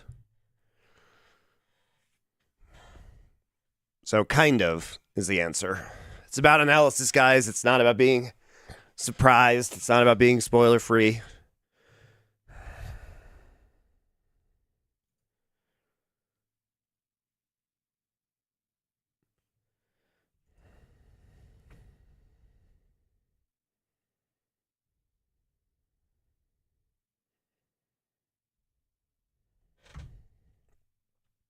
And HyperX, we have to see how much aggression is going to come through as double Jackie Love ban. I like the starting adaptation. All right, they're taking the Senna out. Probably a good idea. For them, Vi is like the queen of all. Dwaven. It's just too good when you're looking at locking down a single target, or you're looking And at Varus. Wow, 3 ADC bans plus Callista on this side. No Azir for Humanoid. Crimson pretty good at Azir too, though. And the Lucian for Yaki Love. All right. So we're gonna Lulu, we're gonna Philios Lulu in response, okay? I accept. Philios Lulu actually really good in lane versus Lucian Nami. Very good proactive play. You talked about the intelligence there before, Kobe. They have to take Lulu now. have options for lane swap here. Yep. Early Cassante for 369 because they have to take Lulu before it's banned. Okay, okay. No Jax, which is a flex pick between jungle and top lane. Top laner at MSI so far for dealing. No, wait, really? All right, it's demolish Lulu lane swap. I don't understand this, actually. I don't understand this, guys. So if you are like the Lulu and the Aphelios actually do very well in the early laning phase versus Lucian Nami. But if you're going to take the Scion, you're going to lane swap. So, like, then you're going to take the Demolish Lulu. So Fnatic's doing the G2 Dark Tech. But I just don't get it. If you're going to pick the Aphelios Lulu lane, then you probably want the 2v2. Oftentimes, top laners will try and sneak into the tower to get the experience off the wave. Then you die. Force the passive, where you get to get. Interesting. Okay. So they're going for the Viego reset composition. This makes sense. You chunk somebody out in the front line with the Lucian, or you get a pick off with the Ahri, and then you can snowball it. So Viego, I think, is good here. Interesting to see the LeBlanc. While your zombies clearing out minion waves, getting you extra gold and picking it up, and then you head 5 fighters and 3-6 ganks towards. Feels like we've gone back in time a few years watching Ahri LeBlanc matchups in the mid lane. Hard to get pickoffs though, right? And I think the LeBlanc is actually a good pick here. I think the LeBlanc is a good pick because you can get, a lot of this when you play against Lucian compositions, you need to be able to actually put damage onto the Lucian when he comes forward, which like the LeBlanc can threaten that, and so can the Xin Zhao. You can also side lane very effectively with the LeBlanc.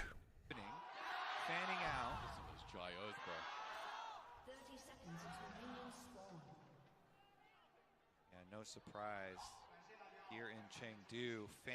Chengdu. Hometown. Let's see.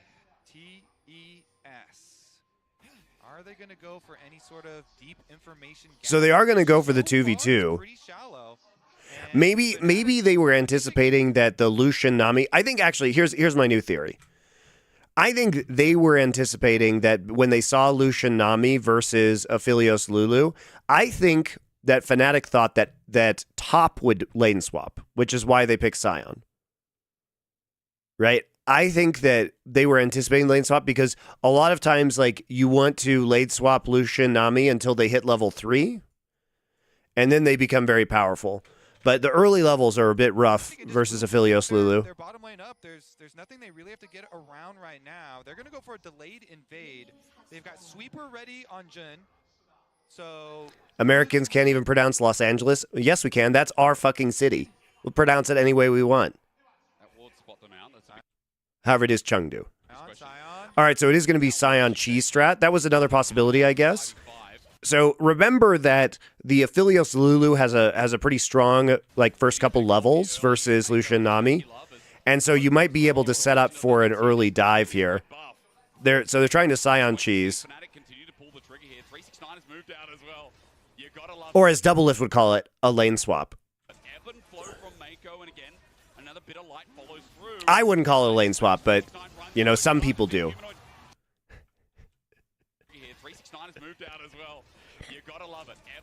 From Mako, and again, another bit of light follows through. Decimating smash, 369 run. The smite comes down early, actually, from Razork. Oscar and gets the actual chicken, I think. It's an even trade between top laners so far as Ignite goes down. Audacious charge from Razork, though, as Jackie Love jumps back in, and they've gone too deep. That's a flash away. Fnatic don't have the damage, it seems. They need to land as Humanoid finally comes in. Cream a bit overzealous, but on this top laner, a couple more autos. No one. TES saw a smite. That's too bad. Early smite from Razork. Now we have to look at how much time was wasted here as Razork has a slower start. And can they even get back to lane here? Because now you've got the level 2 Viego. Tien got red buff. Tien, look at bottom lane. He's chasing through, see if they can force them off. Kind of a disaster, honestly, for Fnatic. So Razork did at least get himself onto the Raptor camp. He got level 2, so tempo maybe not as severe as I talked about as Tien goes for the invade. Yeah, they got the Raptors, but then Tien immediately onto the red and going for the jungle invade after they push back. He's not going to have smite. Tien's not going to have smite, though, and Razork's smite's almost going to be up. Losing a bit of time here with Jhin coming over, and I think good job by Jhin to stop this, but, I mean, now they just lose the bot side. So it ends up pretty bad for Fnatic. Like they actually just don't get the Lulu Lucian or the Lulu Aphelios advantage now. And Jackie Love and Mako get kind of a free ticket to level 3. Spoilers allowed? Yeah, you can talk about spoilers in chat. That's fine. No, avert your gaze from Twitch chat if you don't want to be spoiled. But honestly, like this is not like a spoiler-free zone. This is an analysis zone. Up his blue, and Razak will get his level 3 off blue, so then he should be able to cover bottom lane. Mako and Jackie here with their stacked up wave. See how much they can deny.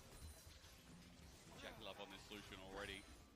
Already There's set up for Razork. success. Razork, you mentioned, coming down the level 3 here. Not going to be spotted until he gets outside. Iron Man dies. Now Pixel.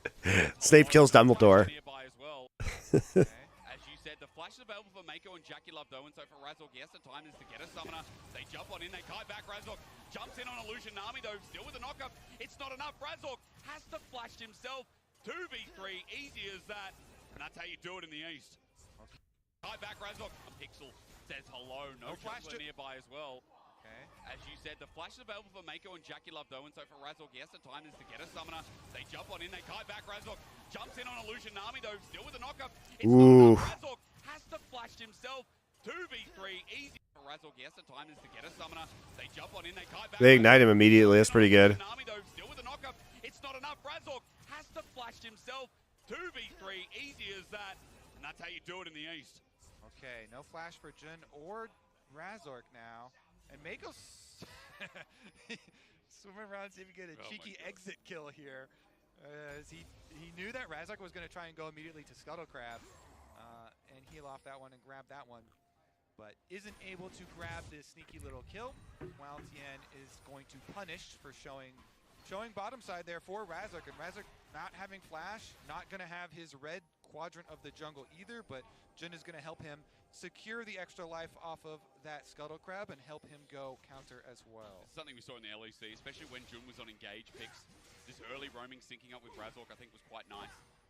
Him and Humanoid alongside Razork felt really good at some of these earlier game movements. Now, so far, Top Esports have a bit of an early game gold lead here, but nothing to really shy away from, considering that Humanoid has a lead himself. The bottom lane is as we expected, and Noah was able to catch back up here, at least in the 2v2 as they're pushing away. So, while I don't like lane swaps, I do like when teams are... Goey doesn't love lane swaps? What's wrong with him? Artificial. Take my Icelandic government money. Those are getting my heart pumping. Good for you. I want to go to Iceland, man. Someday I'll get there. The jungle quadrants have at least been split. Even with that being the case, though, Razork recalls after taking away red quadrant from Top Esports here, and so he's just going to get out of there. Does have to be a little bit more cognizant of Tien's positioning and his own positioning. Xin Zhao, whenever you don't have flash, of course, is very difficult to get out of a pinch. Yeah. Unless you have, an enemy to be able to W and then dash to.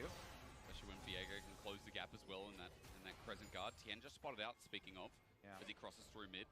Flash advantage in this matchup for junglers. Everything's expensive there. Yeah, because you live on an island where nothing grows. You just have to import everything.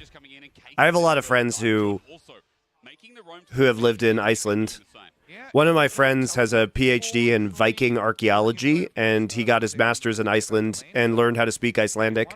He spent like 3 or 4 years in Iceland. As much as they can as they get a transition over to Void Grubs in the 1v1. 369 in the lane phase doing what he does best. The ulti is stopped. The gap is closed. 369.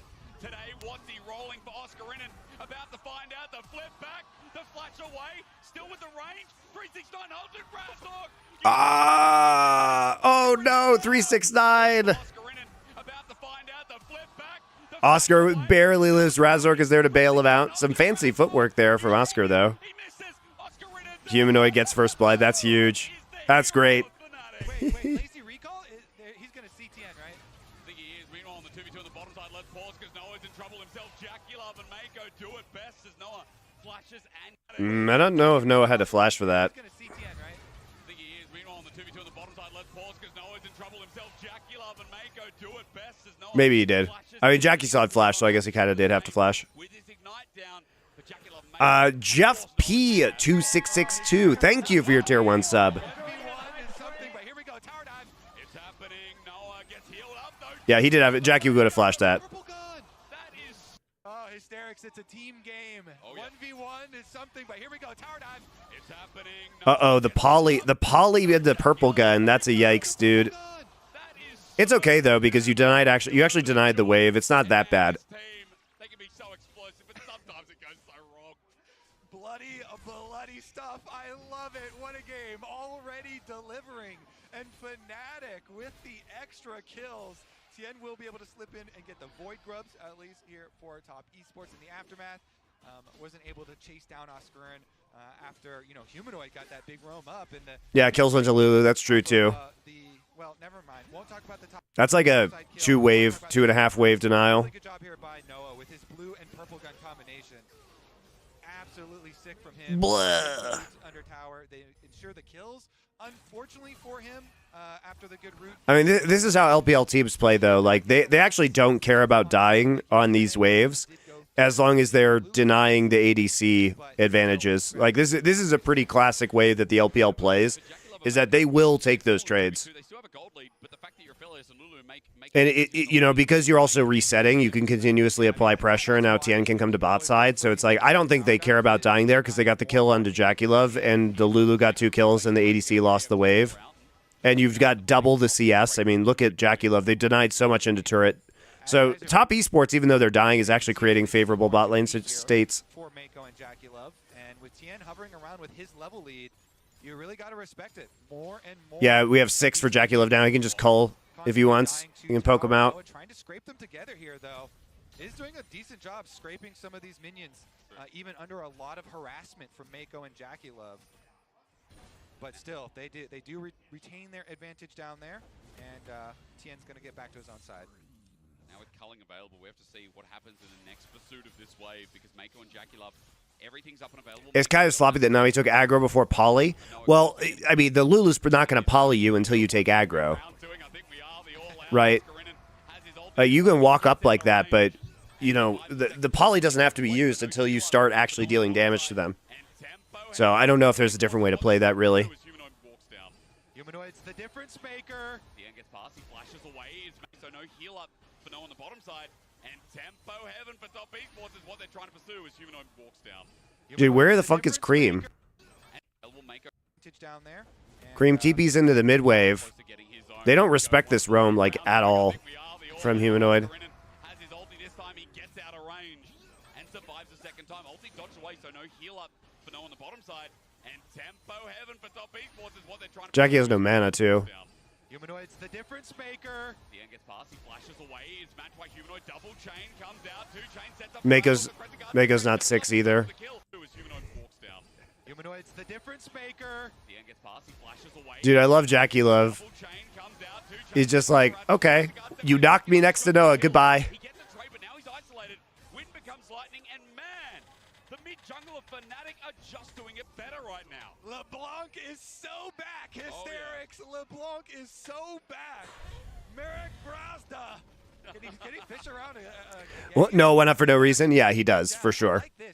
But also, like, he did get trolled by Razork's ult. Since they don't have flashes, they don't have heals, they've been getting, pressured so heavily here. And this LeBlanc might be the name of the game. Let's take another look, though.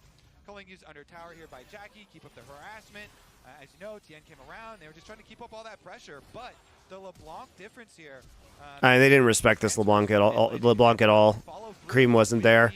It is hilarious, though, that Razork just trolls Noah. Yeah, Noah shouldn't have been there, but also he gets trolled. Jackie does get back in and get a counter kill for himself, but still, going over to Humanoid there. See what he can do, because LeBlanc gets so scary here. Yeah. 2 kills already. Jun not going to be targeted. Nice. There's a flash charm away. Clean execution in the... Going over to Humanoid there. See what he can do, because LeBlanc gets so scary here. Yeah. 2 kills already. Jun Charm flash. not going to be targeted. There's a flash charm away. Very nicely done into bubble. On top. JackieLove gets the shutdown goal because Jun had 3 kills. Yeah, Cream not to be outdone, my friend. No. Cream is like, all right, don't worry, I got you. Flash in here. The charm flash from the Ahri. They instantly kill him. They're like, you think that rotating your AD carry and support mid lane will be safe? Hysterics? No. It's dangerous. This is the hub of Lucian Nami, by the way. It's like post level 6, mid lane pressure is so good. I mean, this is just the core. This is the core essence of the Lucian Nami. Is just you get mid control now. All right, let's see. After the reset, and it's absolutely brutal what you can do. And they've got Razork looking for the invade, hovering up towards top side on the respawn here for Void Grubs. Should be able to grab them.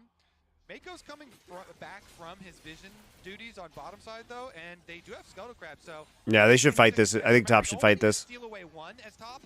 If Tien goes over there with Smite and just yoinks even one, they can get the Void Mine. Yeah, Tien just wants one of these, but they're actually recall. I guess 369 is going to TP in. Yeah, here we go. Top should fight this.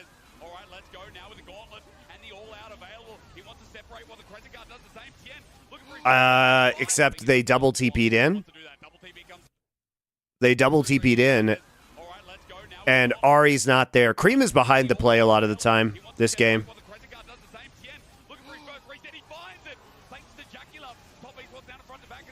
Oh, big, actually big affiliate assault.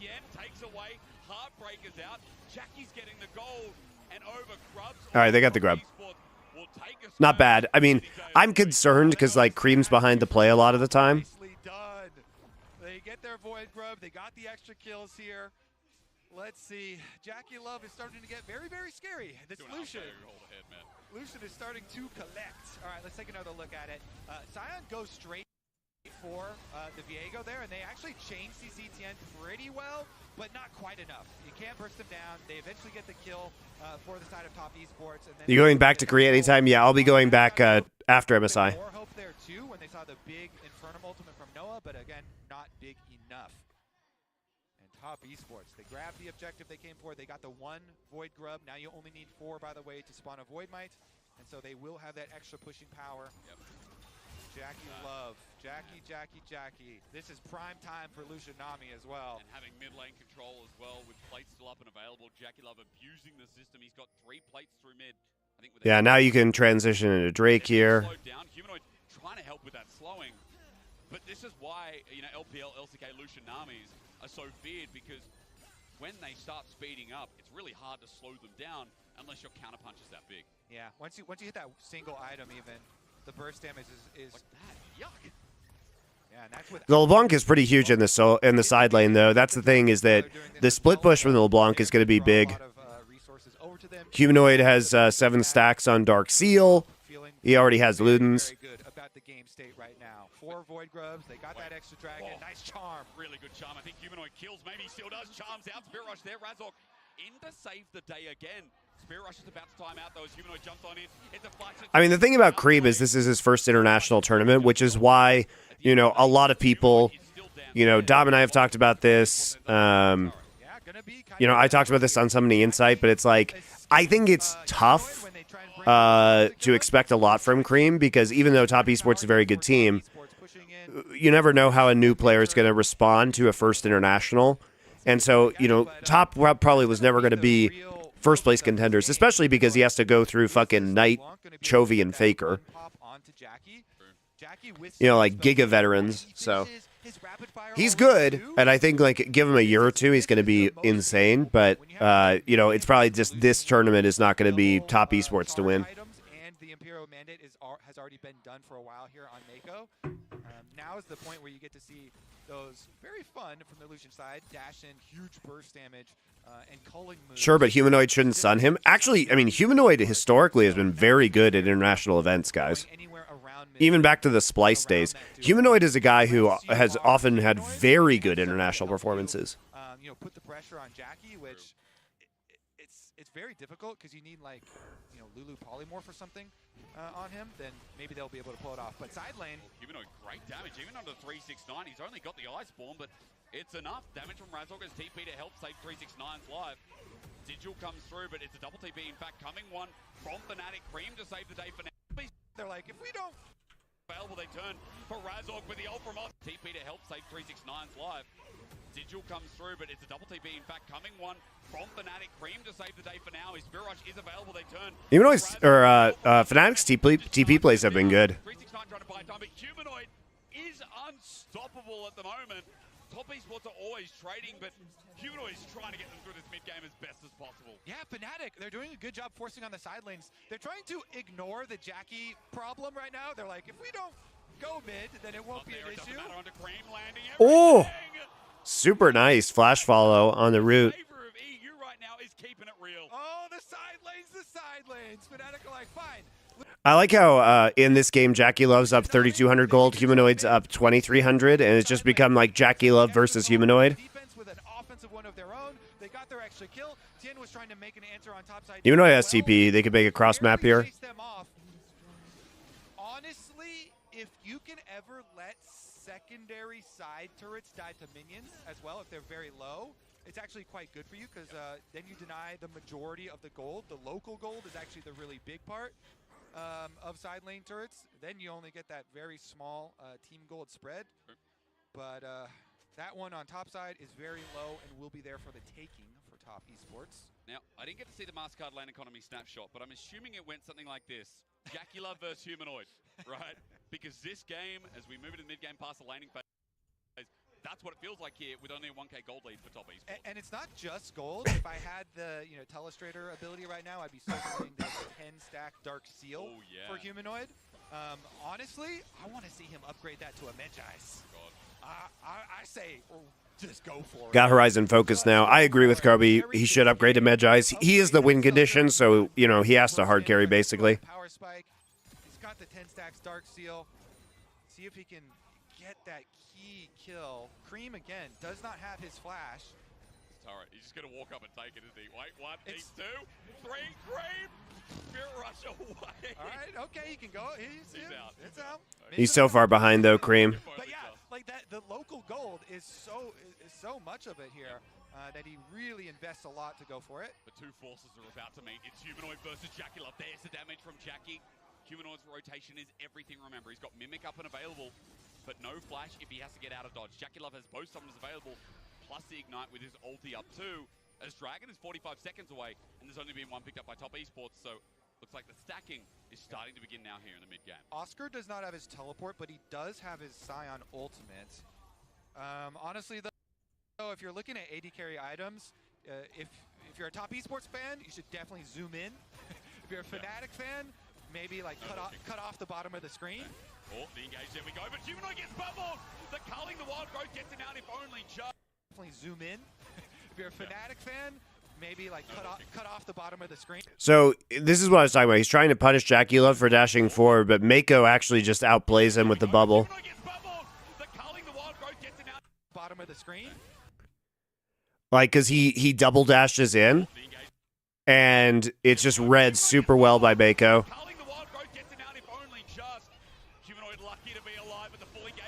So he W ulted. Doing Heartbreaker. I told you they live or die by this jungler. As Humanoid is too low to get back in. He's got no TP, so he sits on the edge of the fight while top esports plays front to back. 369. Heartbreaker. I told you they live or die by the culling, the wild. It's weird that Tien dies here though. Humanoid lucky to be alive. Oh, he flashes in and misses his stun too. That's super bad. Like, this was such a positive play for top. And top could have just transitioned the poke damage they got on LeBlanc, because LeBlanc doesn't have TP anymore.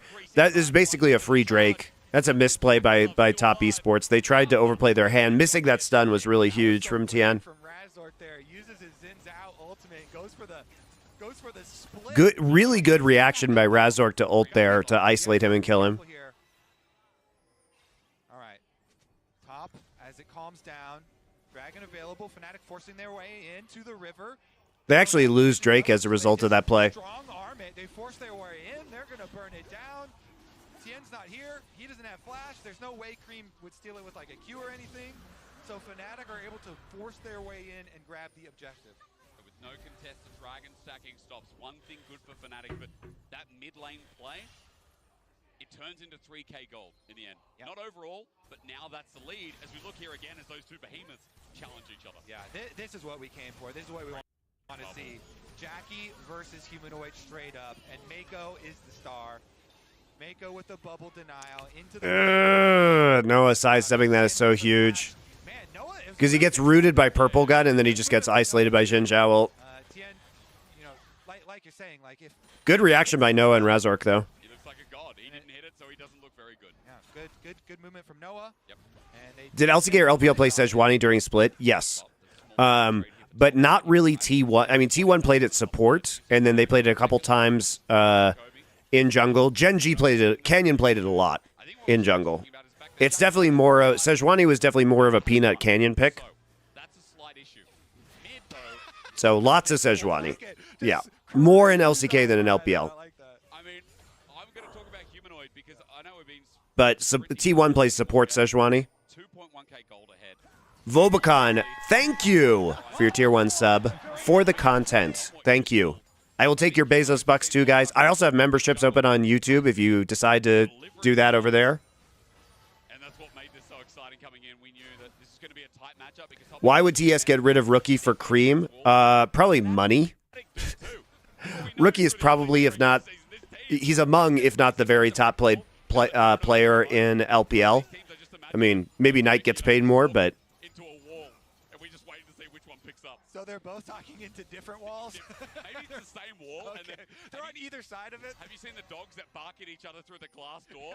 You open the door and they're like, All right. okay, we're neutral. Well, right now, vision control in the favor of Carmine Fnatic. Corp Rookie? No, dude. Hanwha Life Rookie. Fnatic don't go too deep on their attempts to retake control of their own jungle. Oftentimes it can be kind of dangerous on that retake, considering both teams have huge burst damage and pick potential. But it does make it a lot easier when you have those giant plants. 369 maybe with an angle. I mean, he's taking the damage, but he's not taking too much. Aqua Prison is good as well. The separation there, Decimating Smash doesn't connect. Mako's ulti does, though, as we got a bit of range, but Oscar goes to his death. They sidestep, Mako flashes away, and Oscar's isolated. Humanoid, though! Humanoid from the side as Cream has to strip. Cream? He does, though, as we got a bit of range, but Oscar goes to his death. They So Mako gets over the wall here with Flash, sidestep, Mako flashes away. And but Rookie actually just double W's with Flash. Humanoid from the side as Cream has to Spirit Rush and flash over the wall, but the charm still connects, but he's in such a goes. What is Cream doing though, dude? What the fuck is this TP? What the fuck is this TP? Like, you've already used All Out, you've already used Culling. What is this guy gonna do? What are his items actually? Considering both He has teams Malignance. burst damage and He's pick fucking potential. useless. But it does make it a lot easier when you have those giant plants. 369 maybe with an angle. I mean, he's taking the damage, but he's not taking too much. Aqua Prison is good as well. The separation there, Decimating Smash doesn't connect. Dude, Cream has been behind this fucking play, every play the whole game. They sidestep. Look at this from Humanoid though. Look at this. W, Flash W. Isolated Humanoid, though. Humanoid It's a super nice read from Humanoid. over the wall, but the charm still connects, but he's in such a bad spot. Last of Spirit Rush out as Humanoid is found out. Jackie! Oh, huge shutdown. A shutdown given over. The Tried to behemoth juke. finally dies. Tien wants more too. He picked up the LeBlanc body.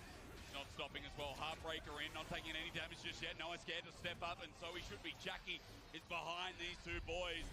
And with that, I mean, maybe Humanoid because he has TP, Kobe, maybe it's not a Baron angle, but gold is starting to shrink ahead.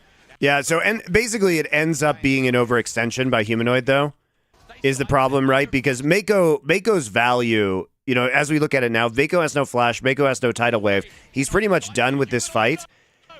And so you should probably just let him go and then zone out Tien here is probably the real play. Charm still connects, but he's in such a bad Because now he just gets chased around by Tien and Jackie Love, and he doesn't have ult anymore. Jackie's there waiting, though. A shutdown. He doesn't have ult and he doesn't have flash, so there's actually no escapability. So it ends up being a pretty bad overextension Not stopping as well. by Humanoid, especially because he gives up a bunch of stacks. He gives up his, you know, his bounty to Jackie Love. And with that, I mean, It looked cool at first, but in the end, it was not cool. gold is starting to shrink ahead. That was massive. Humanoid went in for that kill onto Mako, but it cost them.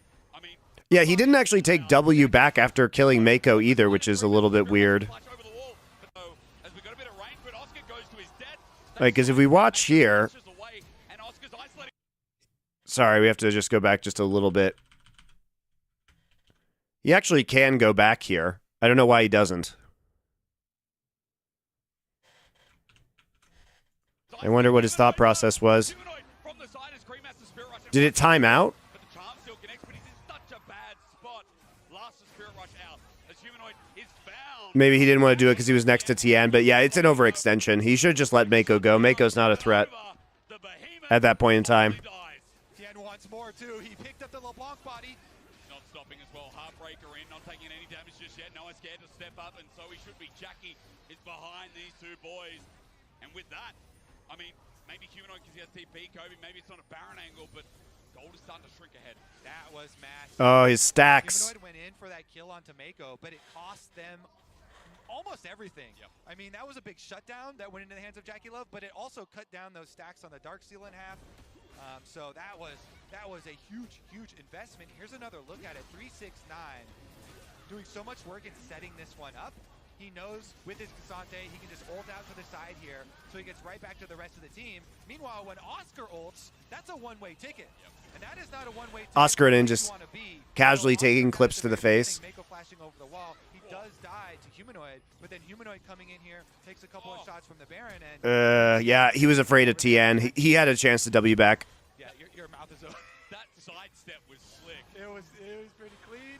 It's definitely going to be difficult to take down Jackie. He's got 700 gold bounty on his head. Cream's got Spirit Rush. Wait, no way does he win the 1v1. The root comes through. Humanoid is back in charge, but really swift mechanics from Cream as well, who has been behind all game long. Yeah, all right. This looks quite good for top now. Game state, they can push in all 3 lanes. Were there ever any whispers of Rookie rejoining KT back in 2017? Not that I'm aware of. Easy control, so The player who didn't join KT was Scout a couple years ago in 2022. not very impactful. Definitely need to get at least your Scout was actually supposed to go to KT, Noah. but then he got caught in Chinese contract prison. Like, even playing around at these fights is making me a little nervous here. Okay. I mean, Humanoid, I'd be okay with him poking around. Maybe he's able to do something, but Razzle caught out though. He's going to get wild growth, but he gets sent back in the hole of top esports. Crescent Guard comes out late. Tien gets a reset. Oh my God, Oscar gets into the back line. Because Cream is there waiting. I mean, unstoppable onslaught. Unstoppable no longer as 2 quick picks for top esports. Leads them into an open window Baron. yeah, see, that's why I was nervous, because now you're in a Yeah, scenario it was the Vikla version of KT, so Vikla was the consolation prize. Destroy your whole base.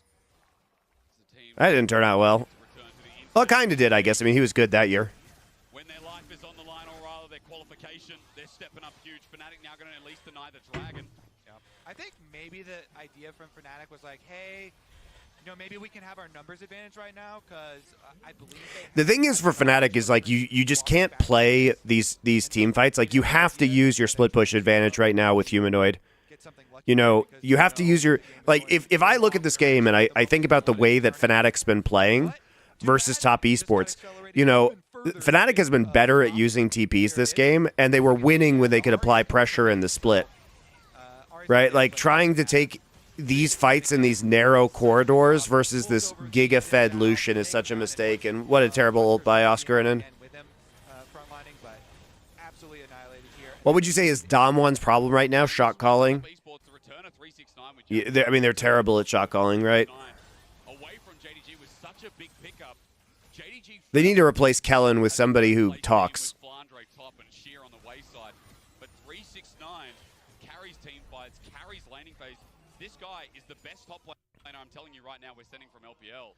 Because even though Bin's great, Bin's playing weak side. 369 is playing his side in the LPL, and here at MSI already is playing towards bot with the Baron, as you said.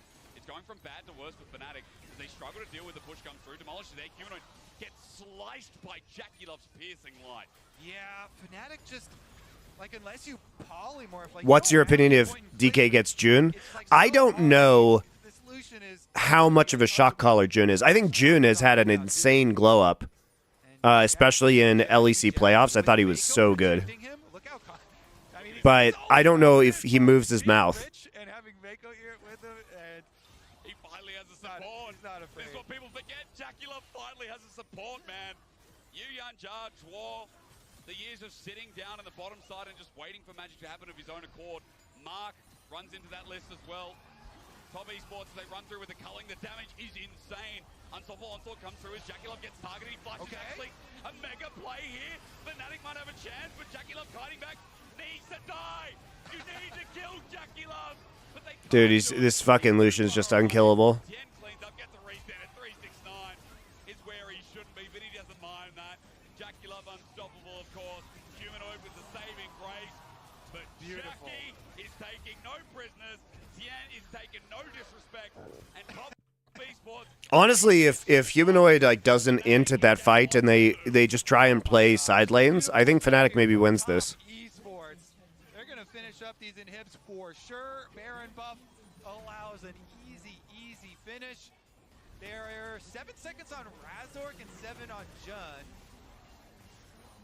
So it's going to be delayed. Yeah, it's going to be delayed. And it is critical when you have the hopes of a comeback, which is obviously going to be hard to do. But it's always Thoughts about Lucid's first split? I thought he was pretty good. Once you lose all three, the compounding difference here is insane when you have the double stack super minions on all these lanes. It's just often becomes way too much, and you have a little spark of hope if you have one inhibitor alive. It is going to be a very difficult spark to keep Draco's alive. come and talk to you in the replays exactly. or what? It's going to be a very difficult one to keep alive, but we'll be there. So here's another look at what happened top. We didn't quite get full vision of that one. That was clean. Humanoid has been really clean this game. He definitely is very juiced. Like Fnatic engaging without Humanoid there is so crazy too. Like they just don't have backline access and they have to like melt Tian while simultaneously tanking all of the Giga-fed Lucian's damage. So also 369 had the angle, had the faster angle. Feels pretty bad. Like you have to let Humanoid just win that and then collapse. I mean, Jackie Love is just too big. Oh, they get him? No. This guy's playing Terminator mode. Arnold Schwarzenegger walks onto the rift and in 29 minutes says, I'll be back for game 2 with a driving force. But he shouldn't be allowed to play this Lucian. Pretty sloppy game, though. Ban him out from every champion. And, pretty fun to watch. that would be a good strat. Jackie and Mako, though, they're going to be the ones in the picture here. 7K gold advantage on Jackie Love alone. Dear God, that level 1 really fucked Fnatic. I think that's the takeaway. Is like, I don't really understand the shenanigans at level 1 because I think they had a pretty advantageous situation in the straight up 2v2. So why do it? Big game from Humanoid though. That was impressive. Cream, pretty bad. He's behind the play. Pretty bad TP usage. Pretty bad map awareness, I think, from Cream.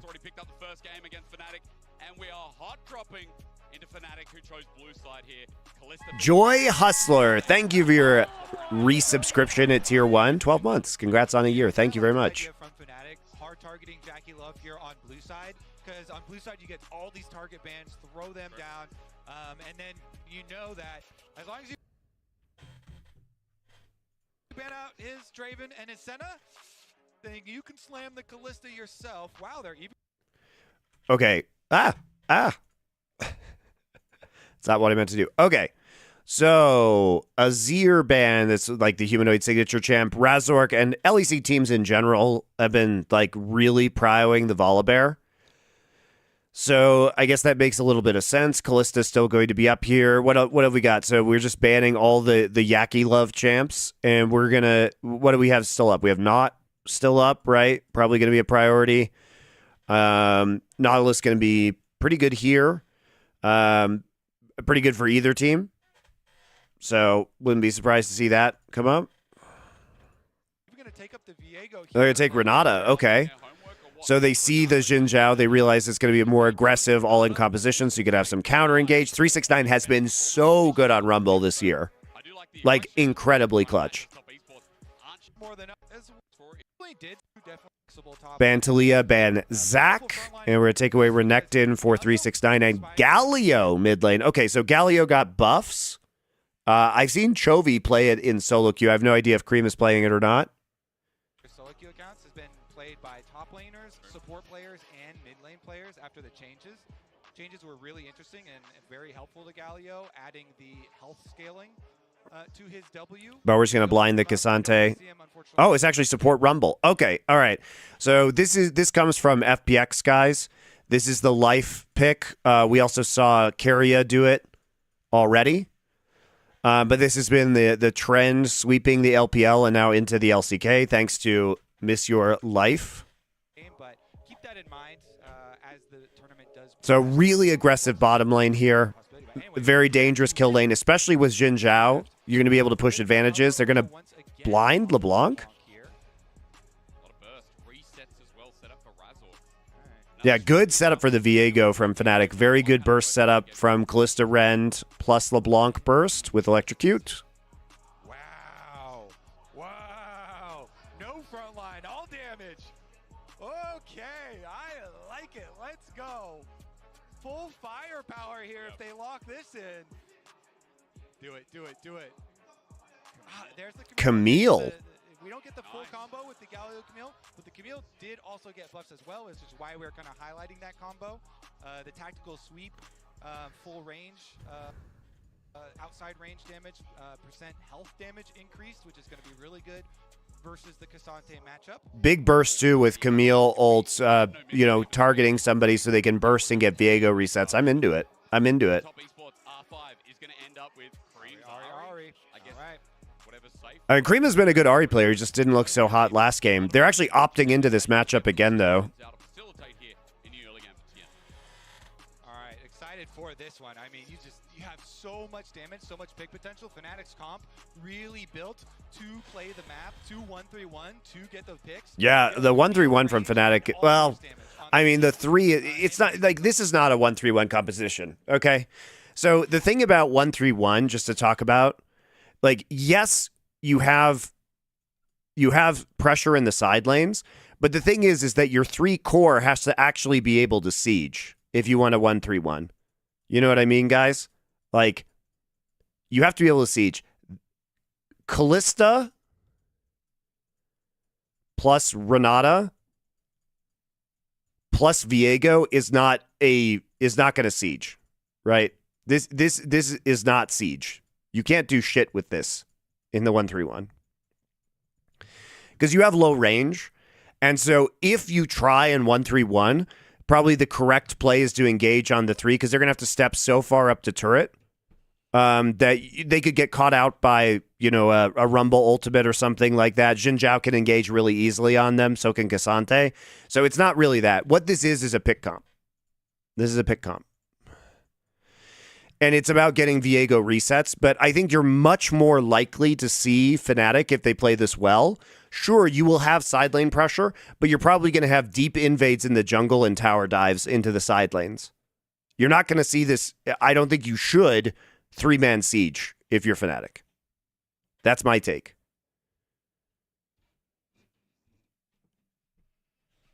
So there is a difference. Like, you know, 1-3-1 is a full map pressure composition where you're winning your side lanes and can provide pressure in the 3-man in mid. This doesn't do that. This is get pressure into a side lane and then use Callista, Renata, Viego to like dive a turret. Top esports here, you know, they're going to try and win the bot side. They have a very favorable 2v2 matchup. I don't know if we don't want to see a lane swap probably from Fnatic because they want to get the Camille into the solo lane, and getting, you know, denying Camille here is pretty bad for Fnatic. So if Camille is on like level 1, because remember, like, Camille needs items. Cassante doesn't. He doesn't give a fuck. Like, having a famine Cassante is better than having a famine Camille. But at the same time, so you would think, okay, well, maybe top wants to lane swap as a result, but they really want the 2v2 because they can shit stomp the 2v2 with Varus Rumble into Callista Renata. So if you are top esports, you're probably okay with having standard lanes. And then what you want is to Jin Zhao Ahri dive the bot side and deny the Callista. Right? You want to try and punish the Callista Renata pick as much as you can pre-6. You're relying so heavily on Jun and on a good Renata to actually use that. I think that you play super hard into the bot lane if you're top esports. But I always love when you get full firepower like this because they probably have a better straight-up 5v5. As long as you have vision control. The key for top esports is you need to maintain vision control because you can't let this pick comp like find somebody and start getting Viego resets.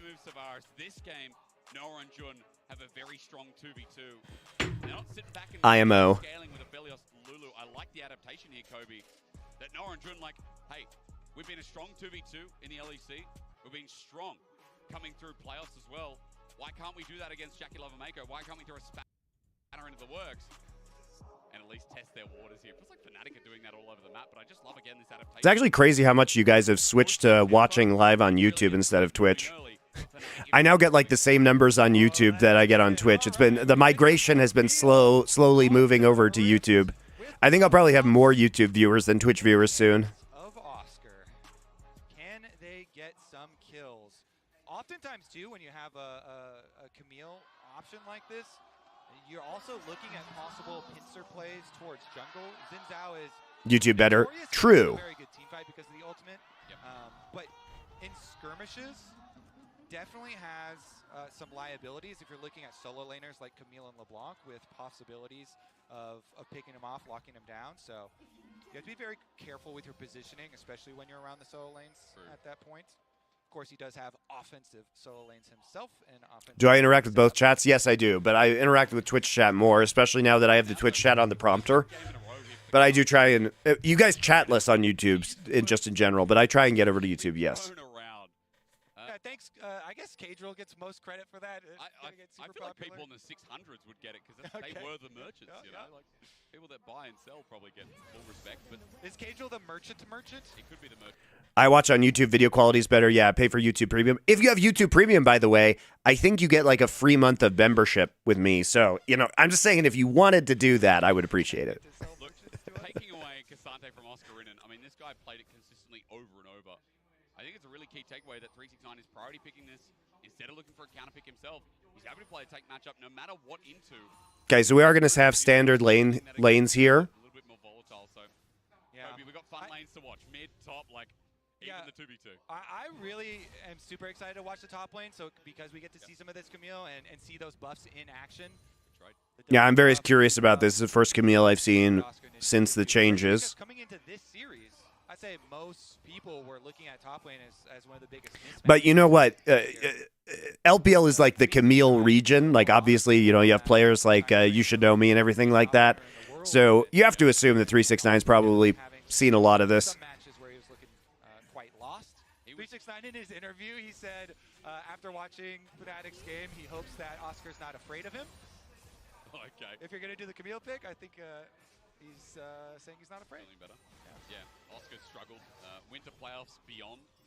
This guy really struggled in Fnatic, I think, being one of the weakest points, especially when the bottom lanes are leveling up so much in the mid jungle. Did what they did in game number 1, you could see. We'll have to see again, giving volatility to the match up top while Tien now going for an invade himself. He's cleared his camps. Razork is just doing a standard path down. And Kobe, Tien's going to get in his face. He is. He is also going to walk over this ward, defensive ward here from Razork. So interesting pathing here. We did a full topside clear. I'm just going back and looking at the minimap for Tien. Full topside clear. They knew he actually just went red, Krugs, Raptors into an invade because Razork was already covering for bot side. Very, very important. There's a lot of gold in those. Hail of Blades onto Jackie Love's Varus. Good ward, actually, by Fnatic. No smite for Razork, though, so he can't actually contest this. Support you, so just give it up. And Tien will successfully steal the red on the invade here. And Razork going to go try and trade and at least get his top Scuttle Crab, allowing Tien the bottom side of the map. You know, talking about the strong 2v2, Noah and Jun, historically what we've seen Kalista and Renata, but Kobe on the other side, Jackie Love and Mako are blitzing through this, through the range, through the early poke. Vara, something as well that Jackie Love's played time and time again, but Mako's flexibility on support once again coming in handy with such a powerful kill lane too. Yeah, Rumble is such an interesting support because he is so powerful early on. It's incredibly fearsome.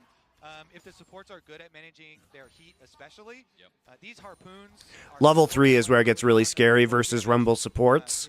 This is where you can just like all in and 100-0 somebody, especially if you overheat. That's why, you know, Mako will be managing his heat super well. But you have all 3 abilities now. You know, you can spike into overheat and just auto them. So it's really dangerous at level 3 versus support Rumble. Mako doing a good job using that very offensive combination on the bottom side of the map to get themselves themselves the pressure and push up the mini wave into tower, but also allowing TN the opportunity to, of course, go for that red buff steal that we saw. Maybe even lead to something a little bit later as well. He's pathing topside for the time being as top esports feel comfortable. Maybe knowing a little bit too much information because Razork must have been spotted on his cross up top as Cream could be in trouble. There's the flash commit from Humanoid again on top of Cream who has no ulti. His flash to be burned is a question mark as Razork. This is pretty bad, I think. So they know Viego's topside because Viego just walked through mid lane to take top Scuttle Crab, and he's an unemployed jungler.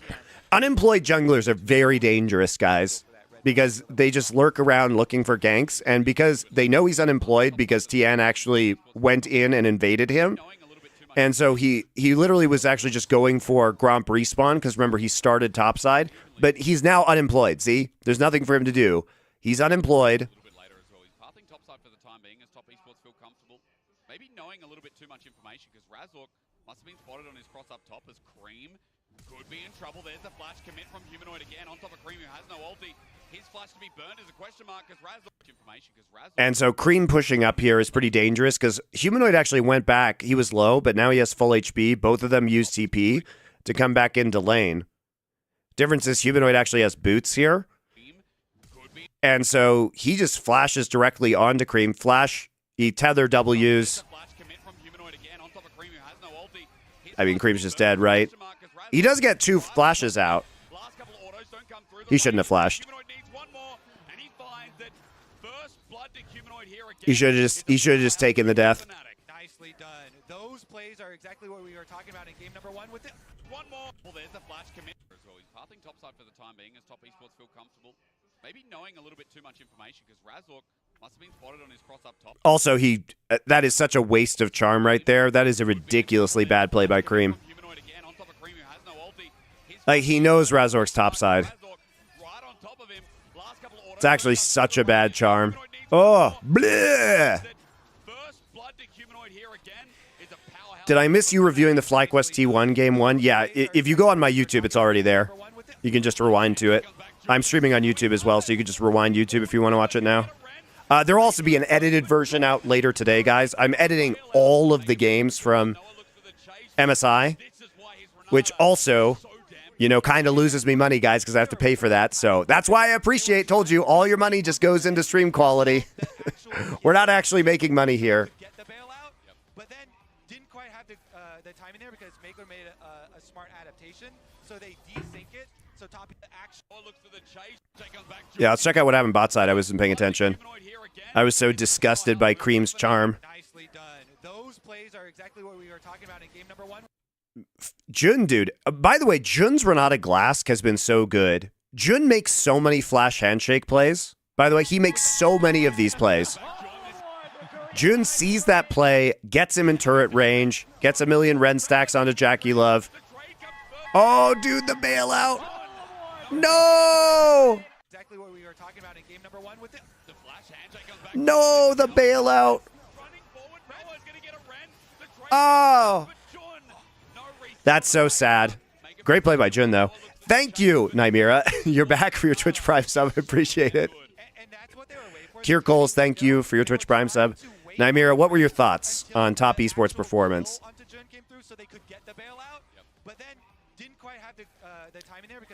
Yeah, Noah rented too early. True dat.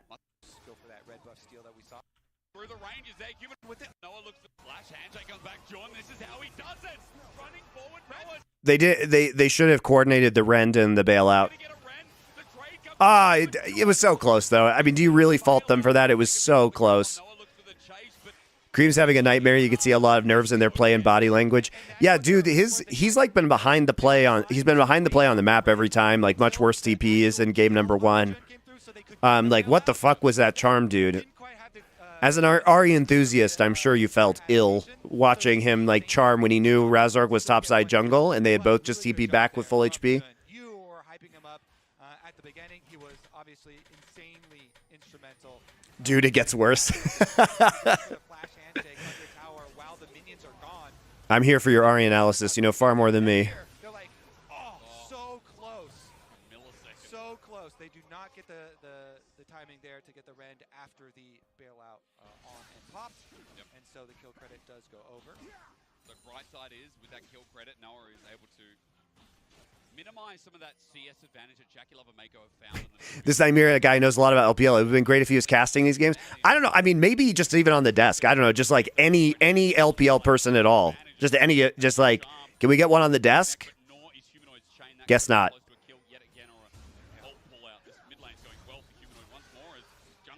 You see, the path to international success as a caster is that here, guys. I know this sounds counterintuitive, but here is how you get to MSI and Worlds as a caster. You guys ready?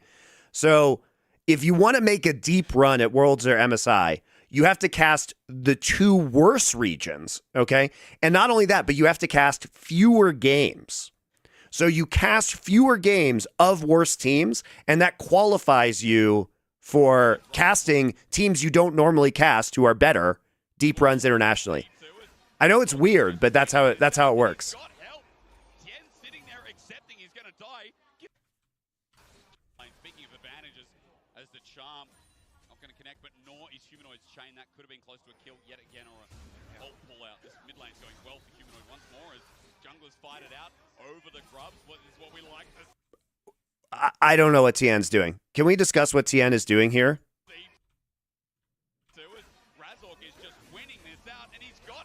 This is fucking terrible from TN. Okay, so basically, Cream is losing mid lane, right? So Humanoid trades with him. He misses another charm. He just straight misses the charm. Gets engaged on, loses half his HP. Okay, so remember, the weird thing here is TN has flash. 369 just TP'd into top side. Both top laners reset TP'd. You've got pressure. TN thinks he can do this. But here's the question, guys.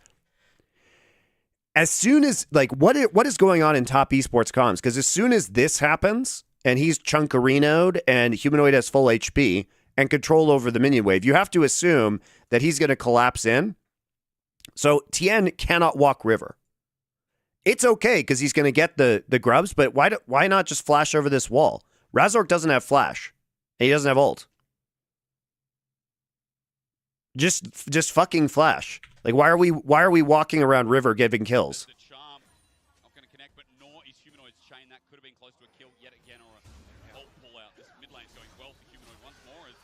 Now, why are we in river? Just flash over the wall. Just flash over the Baron wall.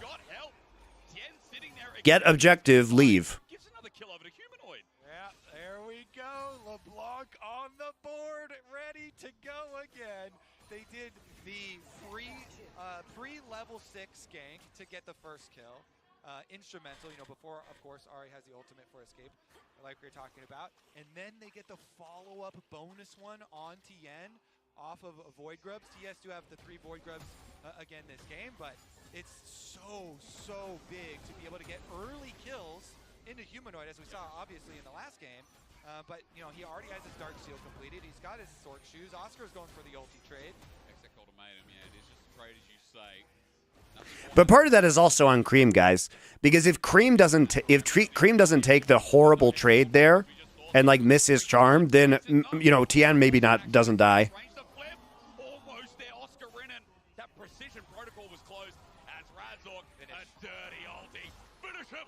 He's out. 369 is dead, and we go back towards mid. Ah! Mako does, jumps in, Cream gets it, and gets the shot. What is this? Get back up here. I hit the wrong button. From Mako on the support rumble comes up to Ah! A dirty ulti. Finish him.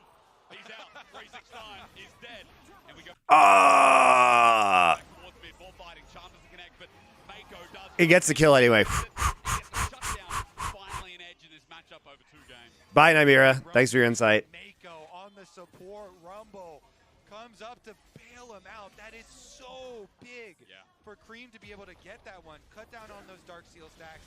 Stop that LeBlanc from snowballing. That big win con for Fnatic. Really good roam here from Mako. And he even had This is how you play this Rumble, too. It's so annoying. He just shows up and just does a gazillion damage to mid lane. That's how Life plays it also. Yeah, you get the shutdown money onto Cream where they want it.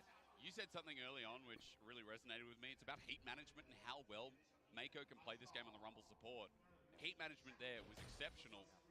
Overheating after the full rotation was out. He's got Sork shoes now as well, by the way, so this Rumble ain't playing around. However, with the top-sided play, Oscarinen able to get something in this matchup, which we know is going to get better and better for the Camille. At least something here for what was the weakest player in the regular season, and even in playoffs for Fnatic. And he almost got the solo kill there. Yeah.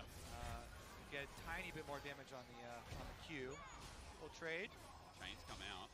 Green just takes a big hit as well. Least he's now fighting back here, this rookie mid lane. I saw Yamada doing reviews, and a brief jump in his channel shows he explained things in very detailed, like level 1 through 3 lane matchups. Yeah, I mean, Yamada's super knowledgeable. He's first. Mako's following. TM with the Crescent Guard has to flash away. Again, caught out once more is this jungler from TES. As Bream and Mako sync up once again. Why is the Rumble always here? You must start getting annoyed. At least Jun here with a handshake, though, brings it back. And No! Jun's handshakes, though, this guy's run out of glass is crazy good.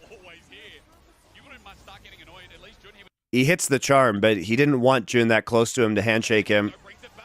Oh, God. Dude, Cream.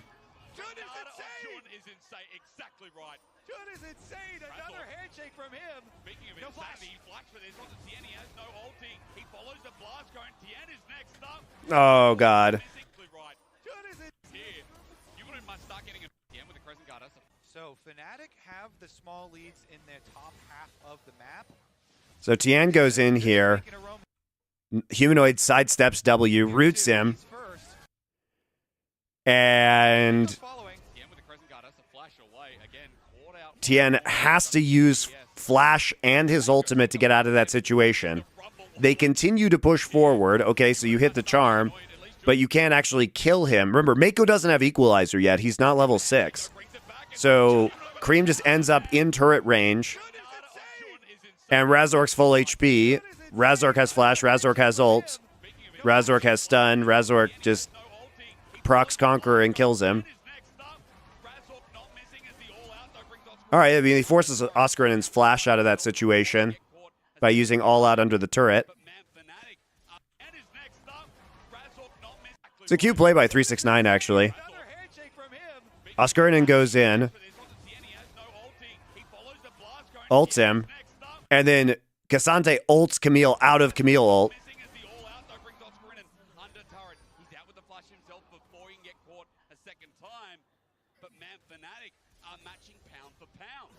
Meanwhile, bottom side, Jackie Love, the hope for top again. Holy crap. Jackie Love, it's the name of the team at this point.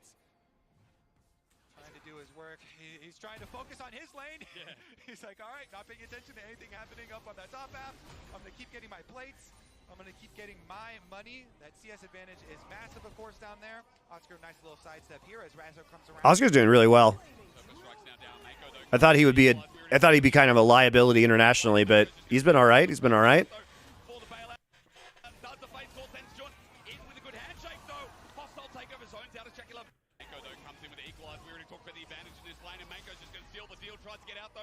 Ooh, just can't quite get the bailout. Jun again, dude. This guy is so aggro with his like flash handshakes. It's crazy.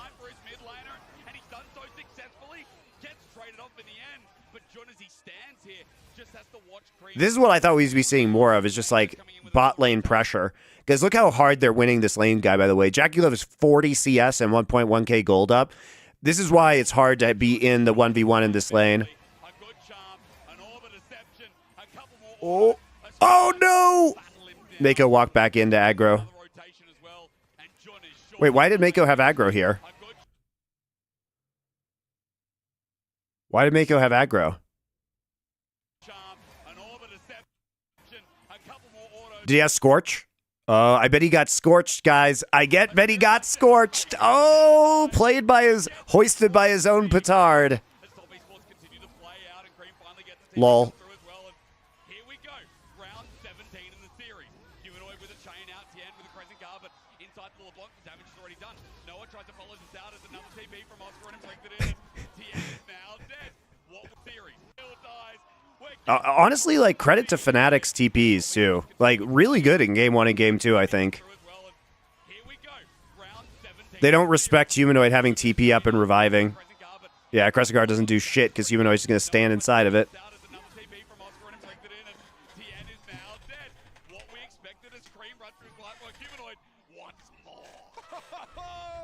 Might be one of those TN moments you were talking about where I was warning against with these types of Yeah, Oscar didn't need to TP. It was an overcommitment on TPs, but especially because there's no drag in the bot side for 2 minutes, but it's whatever. Whatever. He doesn't actually like lose waves or anything because he can actually just recall and go top side. With these types of mid laners, if you don't have flash on Xin Zhao, you are a liability to get picked up. The blood continues. Mako just shredded down. Humanoid again, man. These types of mid laners, if you don't have flash on Xin Zhao, you are a liability to get picked up. The blood continues. Jesus Christ, that damage from LeBlanc. He does. That's just like what he didn't even have alternator up, guys. Humanoid actually alternator was still on cooldown.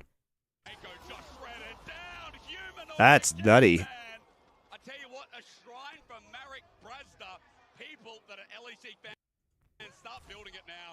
Thank you, Freak, for the LeBlanc buffs on the patch. He wants the West to succeed. Back in action here. Let's take a look.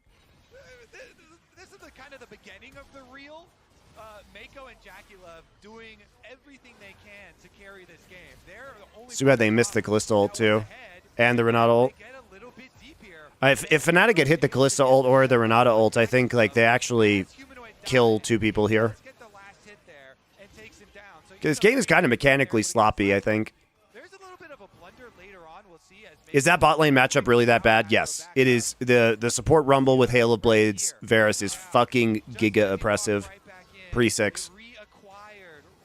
Renata Glask is also just not very good in lane. Yeah, I have to look at it again slowly to see what was the tick.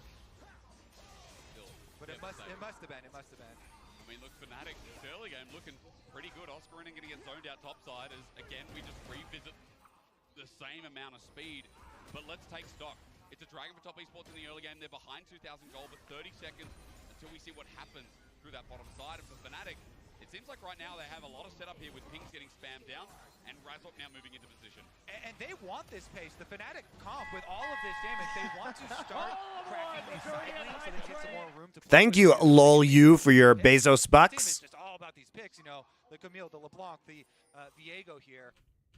So let's see. Dragon coming up soon. They should be able to calm it down and take that objective first. Then you will have an even split on those 3-3 Void Grubs and an even split on the 1-1 Dragons as well. Humanoid, though, once again, the point of power for Fnatic. Yeah. Oscar in though, is he in trouble? The flip back. Hexagon made him bubbles as though the all out to the edge here is Cassante doing Cassante things until Oscar in hits back again. There's really good buffers in the matchup as the spacing is beautiful. 369 with a flip. Oscar predicts. He walks up, he walks away, and he survives here in the all outers. 369 straight in, gets a little bit deep, a little bit frisky, and Oscar trying to pace it for this flash. That's up in about 3-4 seconds. And look at minimap. We're even having an invade on the bottom half of the map while the exciting 1v1's going on. Tien and Mako invaded the jungle, and you're actually going to get safe recalls from both Fnatic members. So Fnatic respecting the jungle invade from top esports. They back off from the bottom lane, and they're not going to give over any more kills to it. Look at the rotation here. They send Humanoid up to top side in the long lane while they rotate over that bottom lane. We just talked about recalling from that bottom lane. They just say, hey, we're going to give up the tower. We'll concede. You've got the jungle rotation, and you have Jackie Love pushing. So they get that outer. Guess what's in the script again? Jackie Love versus Humanoid. Okay, so now we want to push out bot side, get our TP back up, because Oscar is going to have a TP advantage now, and we should be able to take... take Herald here, if you're Fnatic. TP. Yep. This is abusing TP advantage. Very nice, very nice, very nice from Fnatic. 369 had no TP. does well. Oscar in his angle. But Charm All right, 369 is part of this fight, but as it rolls through, as he gets that turret in the end, but Cream's just taking a blast going right into Fnatic. Cream actually has to ult here because he takes a bunch of free damage, basically. Misses his charm again. Not a very good Renata ult, but, you know, they're able to convert this. It would be a good equalizer if there was anybody there to follow up, but they basically get to kite off of it for free. And then we just start getting... This is exactly how Fnatic wants to play this, though. They want these skirmishes all day. Apply pressure in side lanes. Opt into a skirmish in the jungle.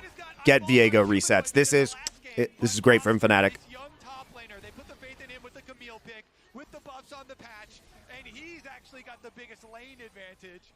With his Trinity Force damage finished, he teleports in, he makes sure with the flash they finish off the kill, and they finish off both objectives, Rift Herald and top tower, taken in the aftermath. Fnatic snowballing. So much gold, 4,000 just about, and Oscar Renan is having his such an impactful game here at MSI. Isn't this so much more fun than seeing lane swaps? Having the top laners have those types of battles throughout this one? God, Kobe. No, it's not more fun than lane swaps. Doesn't get that pick, and then they pull the teleport from Oscar. He lands the stun over. He goes, finishes. You just hate macro. Get the kill, with the full Q. They pick up both of them here, and then they can get the objectives in the aftermath. Nice aggressive play, overloading top side of the map. Bottom side's been bleeding this whole time for Fnatic, but they don't care.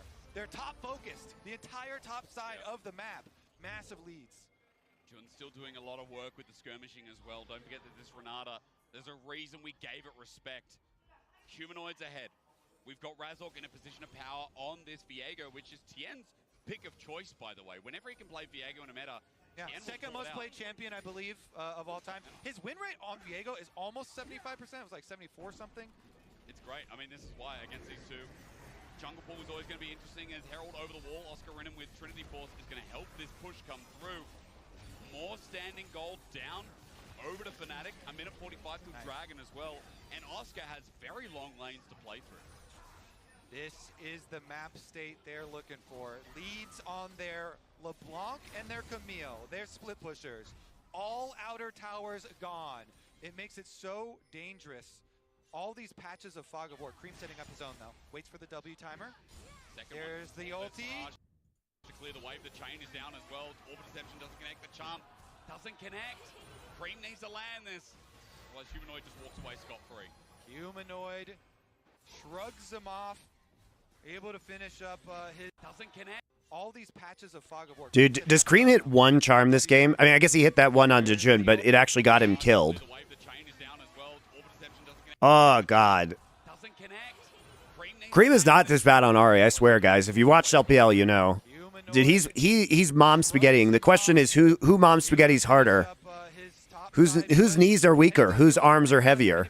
Is it Busiel or is it Cream? Pushed up further with the advantages of these split pushers, and it makes it so much easier for Fnatic to gain control of the jungle. Yep.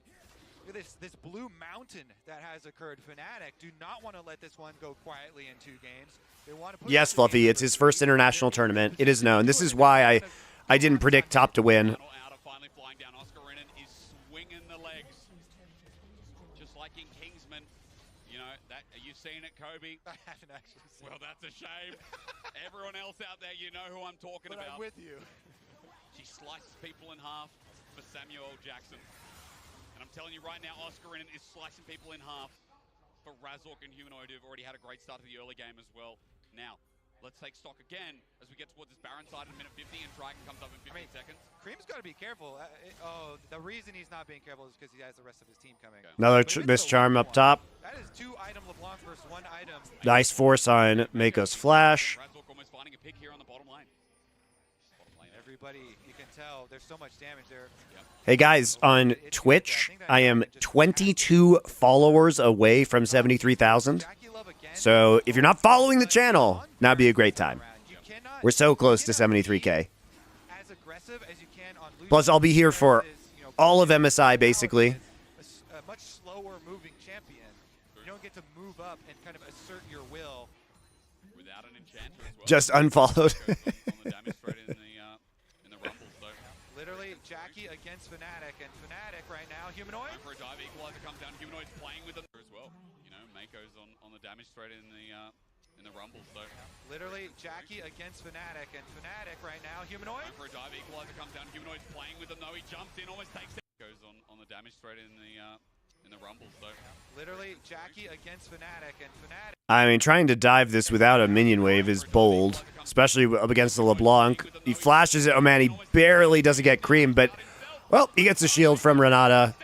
And maybe we shouldn't be diving turrets with no minion wave, guys. Oh, Tien can't get in range to E. Cream lives hilariously. To get that W on him, didn't have enough.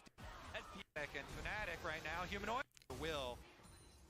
Does Cream hit the charm? you know, Mako's on the damage thread in the rumble. So Literally Jackie against Fnatic, and Fnatic right now, Humanoid. No, he doesn't. dive equalizer comes down. Humanoid's playing with them though. He jumps in, almost takes out Cream, and now he's out himself. Under turret, Mako's gonna die second time this game. Have I ever casted with Atlas? I don't think so, because Atlas kind of came in towards... I wish I had. Maybe once or twice. Get that W on him. But Atlas came in at the very end of my time in Korea. Blood in the water. Dun, dun, dun. Cream is out. Zenka95. Thank you for your tier 1 subscription. The fact that Draco said that Jackie Love isn't known as a Senna player just screams I don't know if he said that or not, guys, but Of the map. I mean, that's the problem is like you're just going to get Look at how it started out though. the casters don't watch the games from all the regions. So this is why you need casters from those regions. The knock up with the ulti and with the ignite on him, but There's too many games Mako, thankfully for to watch all, basically the casters have to do meetings and like caster prep and production stuff, so they don't have the time to watch all of the games from all of the regions. You have to just be a degenerate streamer basically to watch all of the major games from all the regions. But even people like Cadrill and Dom who stream insane amounts, they're not going to catch all of the games. This is why you just need specialists from those regions to represent the teams. It's not fucking hard. That looks so successful with an almost 3-item LeBlanc here for Humanoid. Now, 2 items now for Oscar in, and think about his trading in lane with Ravenous. 369 is going to start struggling more and more, and for Oscar in, he's done so well at mitigating any pressure that's come his way this game as well. Like the expectations then should not be that they're watching all of the games. The expectation should be that Riot hires are built a group of people who have for their own fields of expertise, but they don't do that. They literally hire the people who cast NA and EU only, I guess, basically. They get a couple people in from Korea. What are you doing? They're flashed on away. Oscar in tries to touchdown. When EU has hope, when it starts with success, Oscar in goes deep as well. for a low A bit of an oopsie here.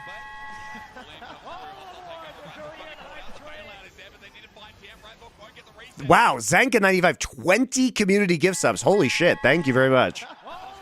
Wow, very generous of you.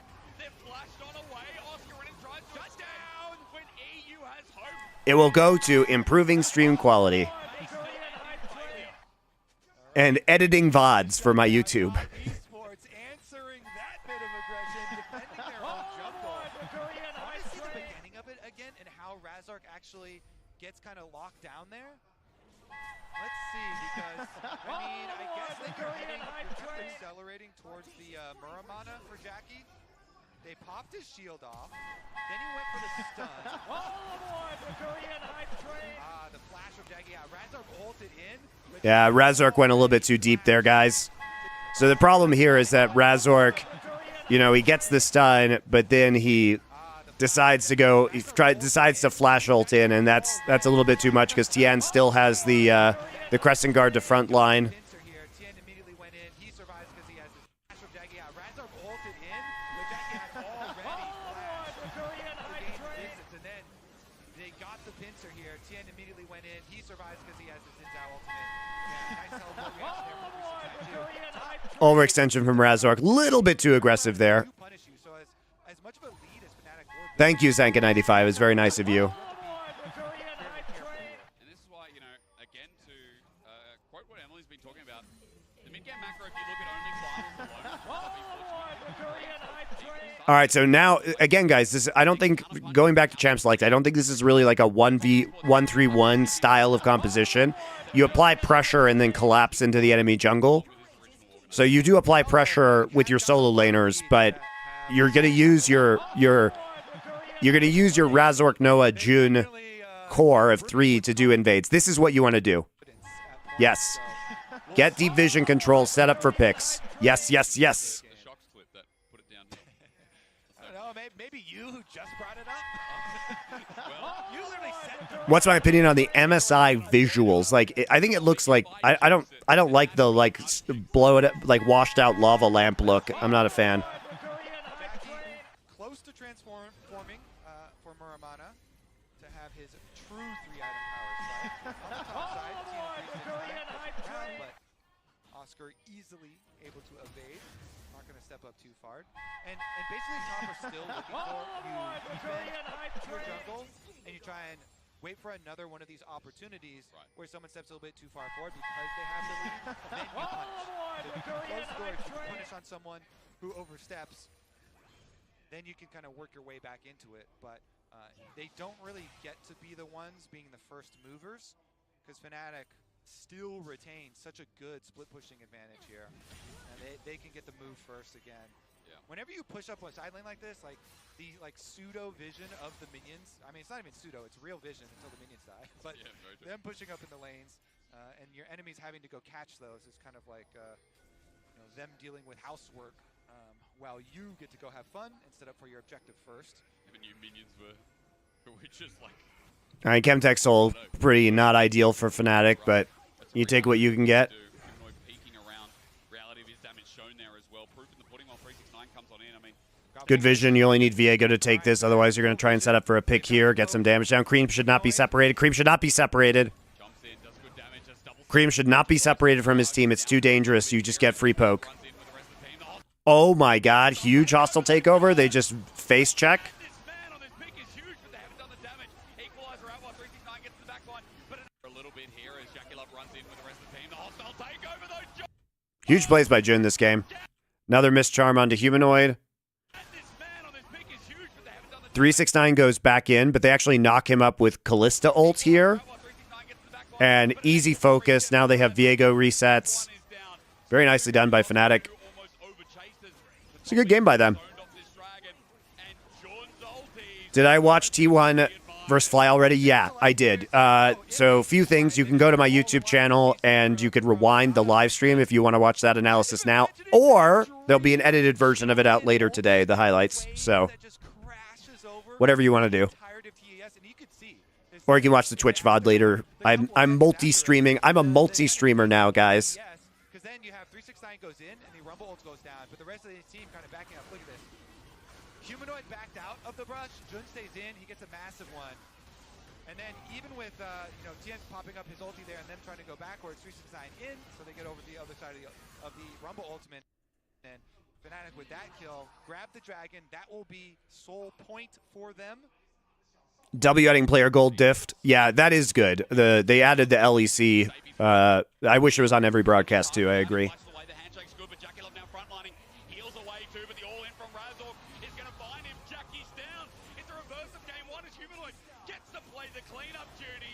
All right, it's Baron now. Good game from Fnatic. Really good game. I mean, look at this again. You know, they're playing for the picks here in the. They're playing for picks, right? Jun, huge play onto Jackie Love. Noah lands the Q onto him. Razork gets the stun. We have both TPs coming in simultaneously. Humanoid TP's in, then gets a tether. Very nice. Mako doesn't even have time to ult here.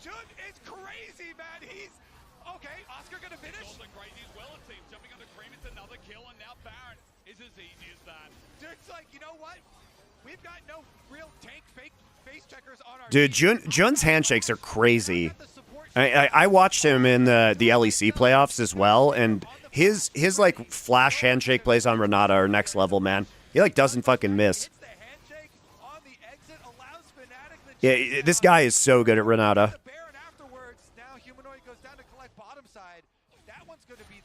Yes, I read the YouTube chat as well. I have Twitch chat on my prompter, and I have YouTube chat on a second monitor. Fnatic have so much much power right now to push us to a game 3. Jun knows. He's kind of expecting it. He hits it.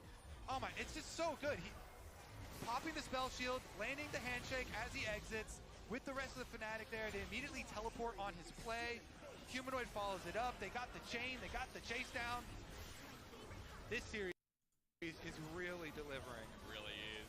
Fnatic. Another missed charm. Even Oscar in here with a nice pick to set up. Cream put in Camille jail. Like mid jungle has been insane, but then Jun as well stepping up to the spotlight.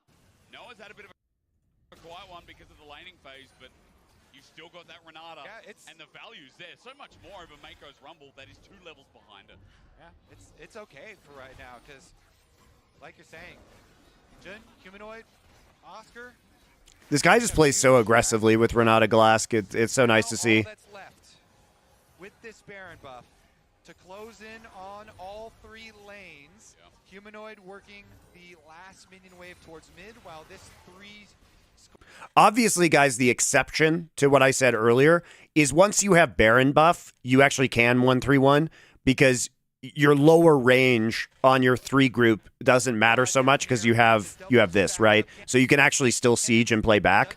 It's just the siege prior to having Baron buff is kind of bad. And also you can't protect the cannon minions as we can see there, so. So even then it's not incredible, right? It's still not great as far as Baron sieges go.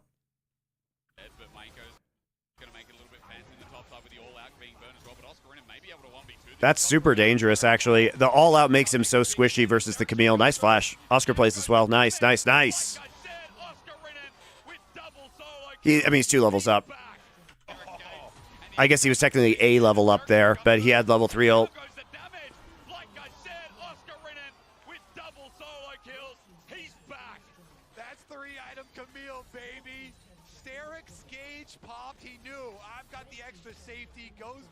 Yeah, the Sterix is so big. We've seen Bwipo use Sterix very well in their first match, too, with the Urgot. Made some hero plays with it. Sterix is so deceptive. I mean, the amount of HP it gives you right now is just bonkers. It's before the nerfs. Dao K Dao, thank you for the tier 1 gift sub. Appreciate it.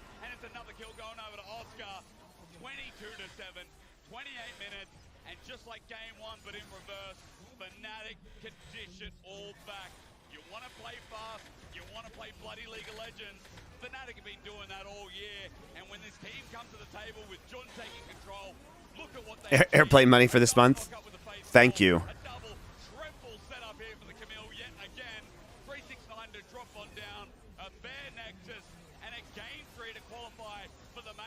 That was really well played by Fnatic. I think they did really well with their skirmishing that game, playing to their win conditions. Their TPs have been better in both games so far. Cream has been off. I don't want to see that fucking Cream Ari again, guys. Hey, normally I want to see it, but not today. Not today.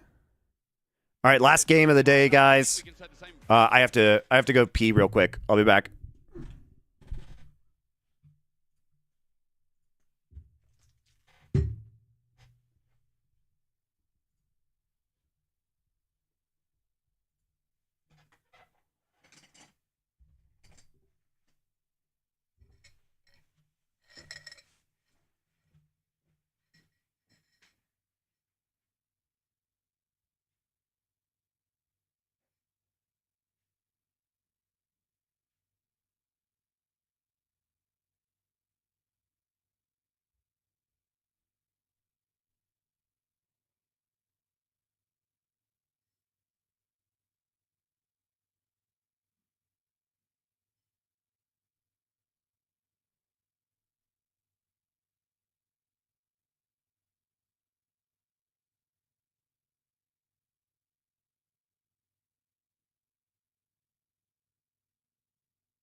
All right.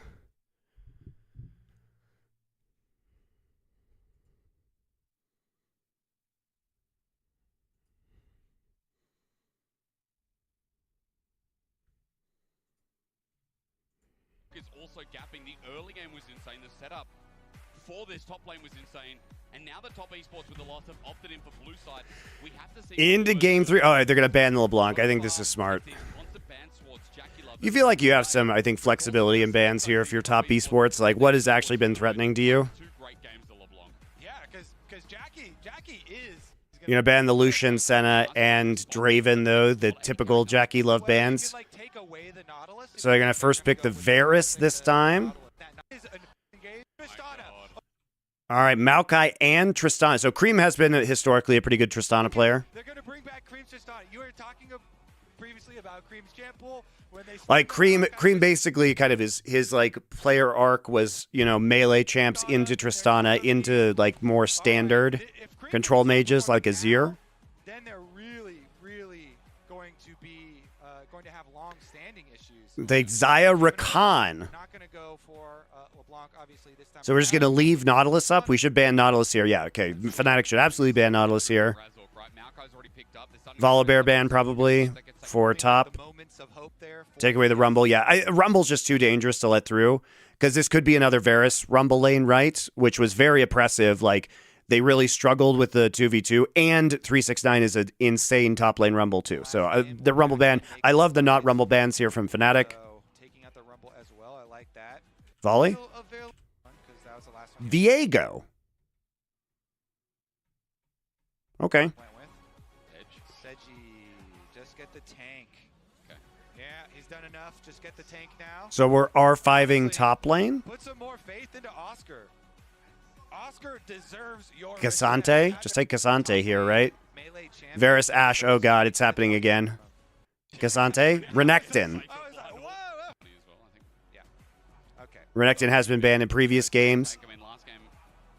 You definitely don't take Camille into Renekton, especially not 369's Renekton. But he's going to... Okay, so let's talk about these drafts a little bit. We've got heavy primary engage. Heavy primary engage. And we have non-committal engage with Sejuani ults, with Zac jump, right? Maokai ult as a primary engage over here. If you get standard lanes, I think top esports has a huge advantage here. I think that the Renekton should do very well against the Zac, and obviously double Hail of Blades is going to shit all over Xayah and Rakan. Problem here for Fnatic is like you're very reliant on Xayah for damage, I feel. Especially kind of in the mid game, because one item onto Talia is just Seraph's Embrace. So you kind of need 2 to 3 items before the Talia really starts to come online. And the Tristana is going to be pushing pretty aggressively. So standard lanes, you got to think top esports going to be feeling pretty good about. But I think Fnatic has to lane swap. Like, you don't last pick Zac knowing that you're in this Renekton and seeing the double Hail of Blades, and you have to lane swap if you're Fnatic. You have to. Going to be a tank matchup this time. Okay, so we don't get the carry pants out of Oscar like last game, but we do get a bit more. And like Noah has to have a huge game, I think. This one a much more straight. I think the problem though is that there's not like. So here's the thing: the Xayah is going to be under very little threat, right? His teammates should be blocking Maokai ults. The Renekton's going to have difficulty closing. So you basically know, if you're Fnatic, that you're going to front to back team fight, and they have to kill your tank line. Like, they have to kill the Zac and the Sejuani. So if the Zac and the Sejuani get huge, it's not terrible. You have to go on hit Varus here. You have to go Kraken Slayer Tristana. As long as they do their swap.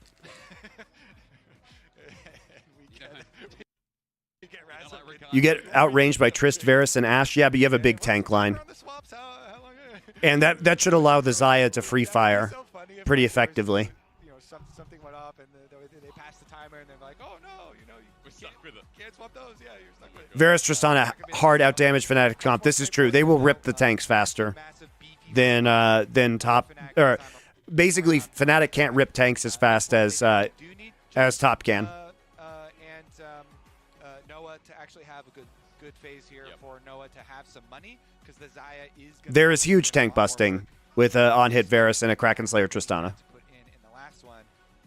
But we are in a very, very tense one right now, Hysterics. Do you believe? Are you on Draco's team now? I don't know whose team I'm on. I'm conflicted. Because Draco's, he had a 2-1 prediction. He could be spot on here. Yeah, but he looks like Eminem, so I don't know if I trust that. I'm on board. I'm on Team Dracos. He's shouting across the wayside. You know what? I'm on. I'm in there. I believe with the way that Humanoid has been gapping Cream and Tien. I don't know if Tien pulls it back. Maybe it's like, oh, he had bad games, so now like the randomness factor or something. Like he's gonna have he's having good ones now. I'm gonna like it, but I mean, in your home court, you're here in Chengdu, and especially when you have Cream, who was an OMG mainstay for quite a while. OMG's home base was in Chengdu. They've got the audience behind them. They've got the Gyos, as you'll hear momentarily. Top esports to see if they can pull it back. And he looks like they're going to start the lane swap. He definitely is super comfortable on the Tristana. So let's see if TS can pull it off here with the change. They do have themselves a little bit of a lane swap going on. Interesting. I think Top is trying to call this lane swap. I think Top assumes that the lane swap is going forward. I wish we didn't have this crowd shot over the mini-map right now. So they have to check Brush to see if AD Carry is here in the top side. I think Jackie Love and Mako should recall. Bottom lane as well. So nobody. Oh, they're actually calling the lane swap. So it looked like a standard lane start for Fnatic, but now they're drifting towards the top side. So it is going to be the grouping here for Fnatic for the delayed invade. They have no sweeper for it. Tien moving into position. I mean, he could get caught out here. All right, they see it now. It could not be worse. Jun, remember, flash W. See if they can get anything out of Tien. Bramble Smash starts it off. The invade continues up as Fnatic. Oh, God. This is such a disaster, guys. Ashe, you have that level 1 Ashe. This is like what fucking happened to FlyQuest, dude. Oh, no. Cream's trolling. Cream is fucking trolling. Did Cream skill an ability? Like, he should have rocket jump. Why isn't he flashing this?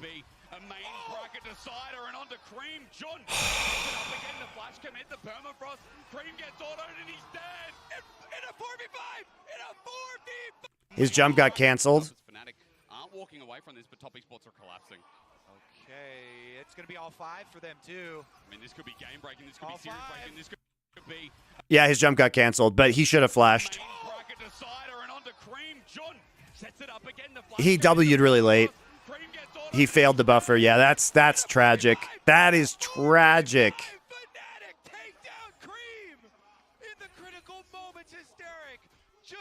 So we are going to get standard lanes in the end. Still probably okay for top esports, even though Cream whiffed it.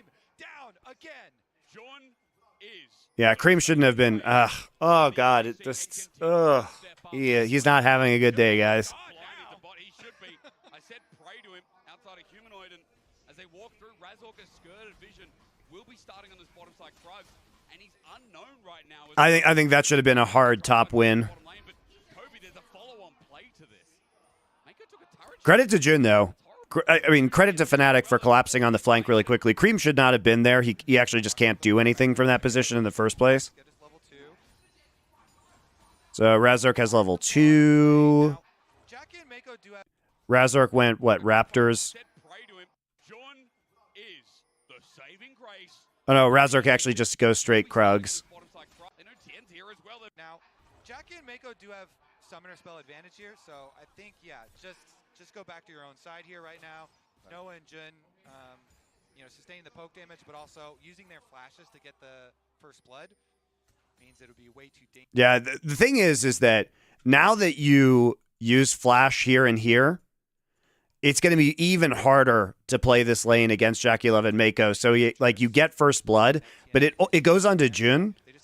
And so the value isn't really there, and now you're just going to get hard bopped by the 2v2. So standard lanes are exactly what top esports wants. It's exactly what they're going to get.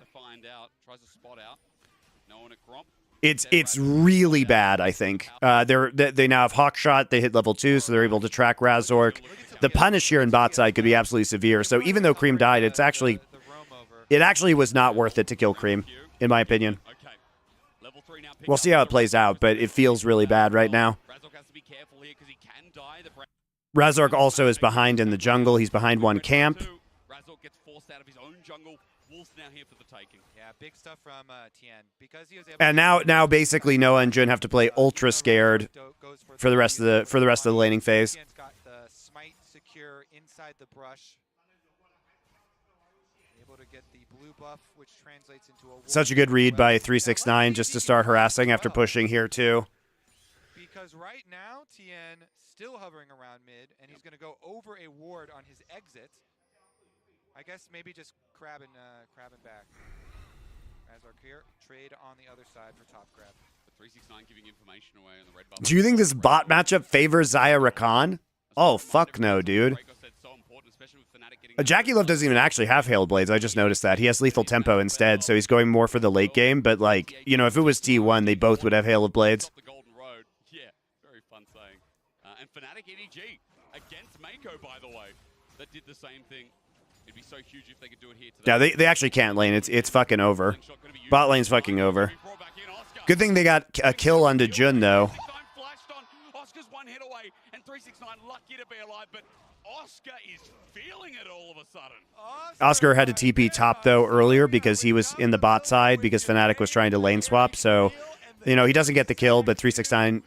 Their TPs are going to be offset, though, so we'll see how that works. There could be a play on second TP for both teams. But does establish dominance. That's what matters. Especially against 369, that's what matters. Heal, though, from Jun, tries to get engaged, but fails. Was an inch away from maybe finding something on Jackie Love. That could have been a flash. Okay. Jackie Love and Mako.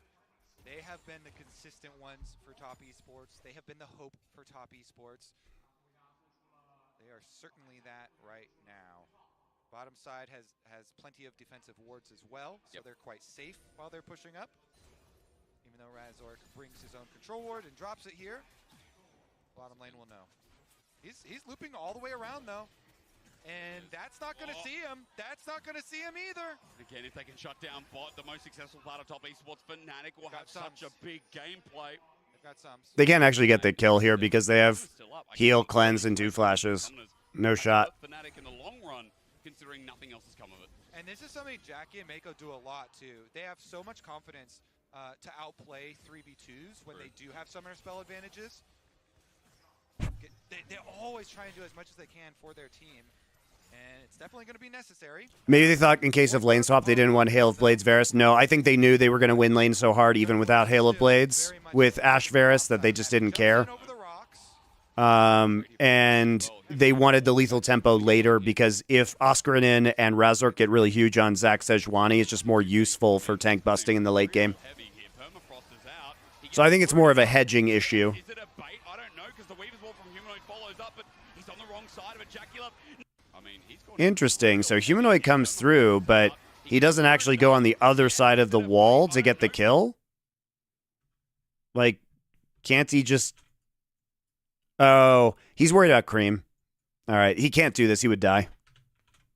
Because the Weaver's Wall from Humanoid follows up, but he's on the wrong side of it. Jackie Love now looking for a... Oh, Lord, though. Permafrost is out. He gets rooted up. Tien, is it a bait? I don't know, because the Weaver's Wall from Humanoid follows up, but he's on the wrong side of it. Jackie Love...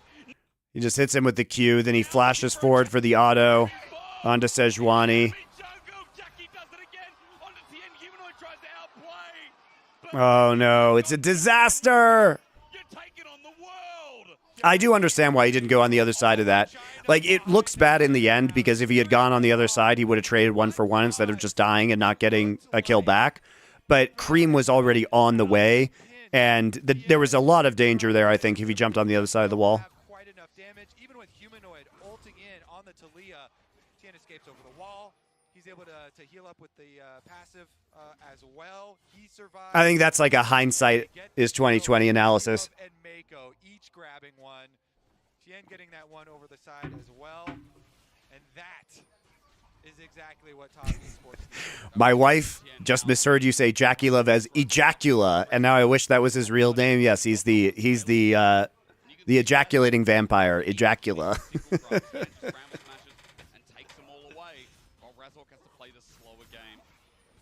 This early game looks so good for Fnatic, but off that bot-sided play, massive. Yeah, so now basically the advantage that they got by killing Cream early is just completely vanished. It's a 25 CS difference. Look at the CS that discrepancy that has emerged. Everything Fnatic have, they got to throw it at him. They're trying. Humanoid with a little pass here as well. Green moving down as well. 1,000 gold lead already for Jackie. Here's that replay. Let's watch again because it's essentially a 4v2 by the end that TN got out of. Yeah. So TN trying to play around his strong bottom lane, but still was so freaking close here. It's insane. And Humanoid actually jumps off. On Yeah, his lethal tempo. Doesn't get the kill. Procced. Oh, God. Flash to get the other. And then when Humanoid flashes over the wall, TN also has the W into the heel. Yo, they are stressing. Top esports coaching staff are stressing in this series. That's what Fnatic has made them do. Yeah, that was a frown during that. Maybe not. They're like, okay, yeah, they know. They're not out of the hot water yet. Yeah. You got to finish the game. Lead, definitely a very, very, very nice lead for top esports in the early game, though. Very necessary. Remember, even last game there was a bit of a lead as 369 goes for the turret plating here. There's no threat of a solo kill anymore, as close as it was pre-6. Now has shifted gears a little bit here with an Executioner's calling nice and early for 369. Adaptation to stop Oscarinen from healing so much in the trade itself. But Kobe, look at bot onto Mako. They look for the engage. The quick's out well. Jackie still sits. TN has ult. And the zoning coming through from this virus. The feathers fly. Where's Stella's ult? All right. No, Stella's ult. Woof. Through the little gap, and Jackie survives here to push out the wave, still being the behemoth of the bottom lane. Yeah, smart stuff here from Fnatic, actually, though. They go straight for... Oh, never mind. Falling comes through, and here's the Weaver's Wall as it interrupted Humanoid halfway through. But he's okay. Not enough damage yet there from Cream, but at least a better look here in the 1v1, as apart from the rest of the series. Yeah, out from the top side. But really good, target selection, obviously, from Fnatic. They know Jackie Love has Cleanse, so Razor goes straight for Mako instead, and they grab the kill on the Cleanseless Ash. No summoner spells were available for him. And top esports, after the reset, though, they still get the objective. You mentioned how, Jackie was able to push out afterwards. They also got the reset. They also got the dragon. So top esports not too worried about that one. But here's a look at it. So Razork knows Mako's our target from the get-go. Yep. While Jun goes to lock up Jackie Love, he then can easily pass over to Mako after the Sejuani stun wears off, lands the charm, and they get the kill there. Then blocks for Noah, and Noah's going to ult as well, as you know, but we'll get right back to live to continue. Do you know what the difference is, though, this time? The concern for Fnatic. Bot has been ahead all 3 games for Jackie Love and Mako. The difference is that Humanoid has been ahead as well on things like the LeBlanc with Razork facilitating. Yeah. This game, Humanoid only 100 gold ahead. Cream's doing fine in the matchup, and Razork is not on something like the Viego or the Zinzao that can fight early. It's a slower pace of game for Fnatic here, Kobe. And that's the concern I have. Well, it's also just the bot lane is a fucking tragedy because if they had gotten the lane swap, I think this is very different for Fnatic. But they basically got themselves into the worst possible scenario in bot lane, which is being down 2 flashes, getting a kill onto the support Rakan, but not being able to buy, and then like having to get the 2v2 lane. This is so doomed.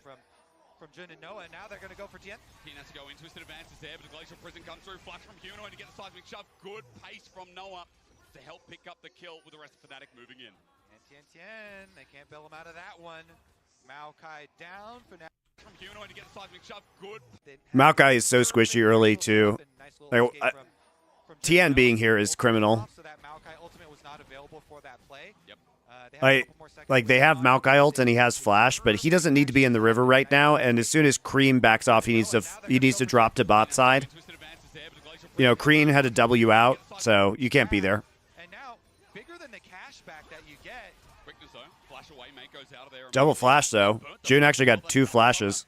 Thanks to Jun, they're getting something out of this bottom lane when it didn't feel possible. As the all-in from Cream back that you get. Quickness though, flash away, Mako's out of there immediately. Jackie Love burnt the flash as well. That's double summoner thanks to Jun, they're getting something out of this. He does take the stun from the E, but he completes the jump close to Humanoid for the trade. Gets the reset. Runs in with the ulti. He's got a reset too, and he doesn't need it. Cream with the solo kill. That was really on the edge. Cream almost had no mana. He's back, baby. He's on his Tristana, and he's confident to jump right into those rocks. Gets the kill on a Humanoid. Bottom lane is confident. Mid lane is confident. Top esports surging. Their early game leads to 50 CS diff for Yakilov right now. But just when you close your eyes and say it's all resolved with Noah and Jun, you look towards mid and that happens. The Merc Treads do a lot of work there, by the way, guys. So he went Merc Treads first. So that's probably one of the reasons why he's so willing to kind of take this trade. Because the extra tenacity means he's going to get more autos on the backside. The Merc Treads actually kind of win him that.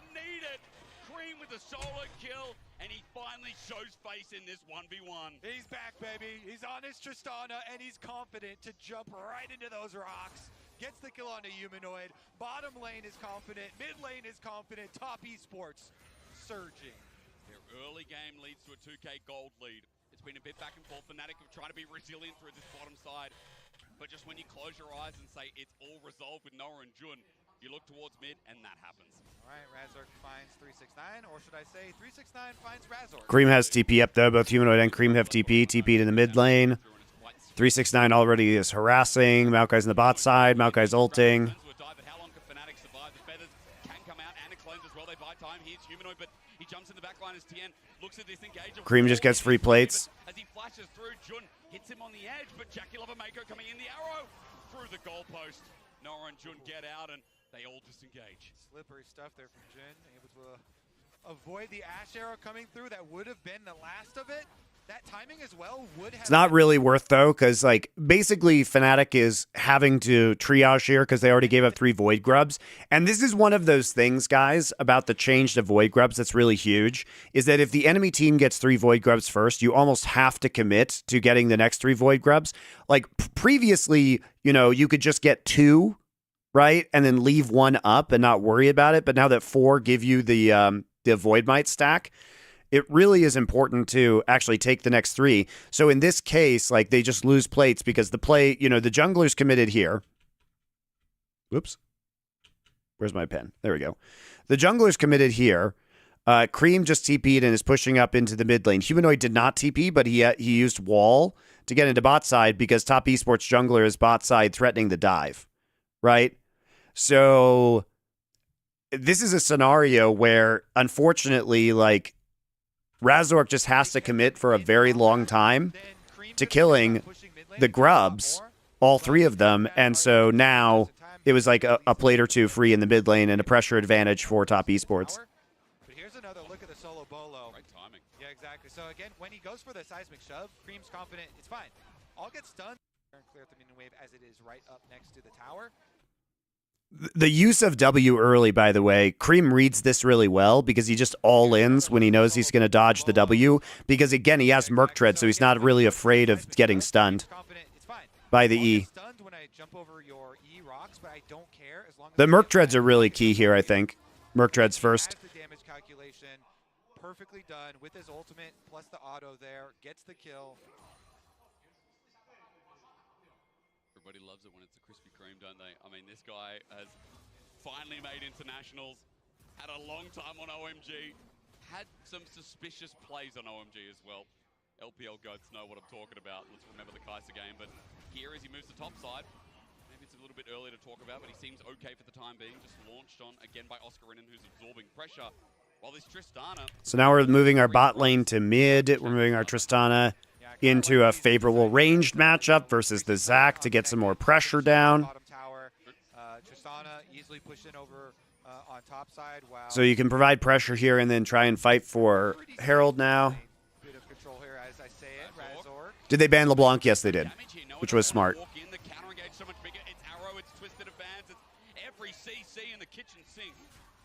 Razork committing suicide. They were pretty confident there, top. Well, this is going to be a 1v1, isn't it? I mean, top esports are finding it everywhere through mid, through bot. Now the Flash on top of him. He's got Q. Yep. Everything nice. 369 does it. Cream does it. Jackie Love does it. Fnatic are crumbling as top esports bring out the big guns. Oh, Oscar force Cream's ult. All across the map, top esports coming out on top. But they get Herald. They grab the kill in mid lane, countering Razork as he queued in over the wall. Then they get the solo bolo. Should be set up as well to push mid and transition into Drake. Jumping right on top of them. Let's see. With this giant Oscar has TP though. Maybe actually Fnatic gets Drake off of this. This might just be top esports sacking Drake, second Drake. Sometimes those are demoralizing for your team, Yeah. but they also are that little bit of hope here for Fnatic if they can, make some sort of. Okay, we don't need to see that again. But there's no damage from Fnatic. They try so hard to get a little Done is going off anyway. hang on, counter engage after Okay, so we used Herald in mid lane. Jun goes into the gauge in quickness, but there's no damage from Fnatic. They try so hard to get a little. Oscar uses TP here. Hang on, counter engage after Tara goes down for top esports. Are they caught out is the question. Jun goes into the gauge in quickness, but there's no damage from Fnatic. Counter engage from Maokai ult prevents any kind of follow up from Fnatic. Commit the ult, but they try to commit the counter punch. Here's the poke again from Jackie Love as top esports now group up as a 5-man around this next round. Yeah, actually Fnatic can't take Drake here because they'll lose mid tier 2, Minion wave already up especially there. with mites there. Fnatic can try Or there? Oh, sorry, no void mites. Sejuani It's only 3 in stacks. seconds has ult. Trying to clear the wave. Good timer on that. Razork, though, swinging a miss. Cream with good timing himself. And top esports just getting damage on the inner. Is still a win. Still got like Yeah, no 80% damage on turret. You have to be really safe now. You got to be way more careful. Oscar caught out. I want to see. He's got flash available. But doesn't Oscar also can't engage anymore because he's too chunked. Just coming for the next wave with inner about to fall down. How do you defend this, Kobe? I think you got to give it up. I don't think you defend it. That's too dangerous. That could be like. Yeah, with Oscar low and the fact that they miss Sedge ults, there's actually no engage for Fnatic to do anything, so they just get outranged by top esports, and now they're going to give up the Drake. For top esports as they send Cream top side. Teleport is ready. Picks over to level 11, so. I'm actually really surprised that Fnatic didn't actually take the Volibear this game. Back and forth. Both compositions of the games. Noah. I mean, I don't like their bot lane selection, and obviously the level 1 was really disastrous for their bot lane. Final game of the series in a convincing way. And, it really does, this composition really relies on Noah to be pumping out the damage.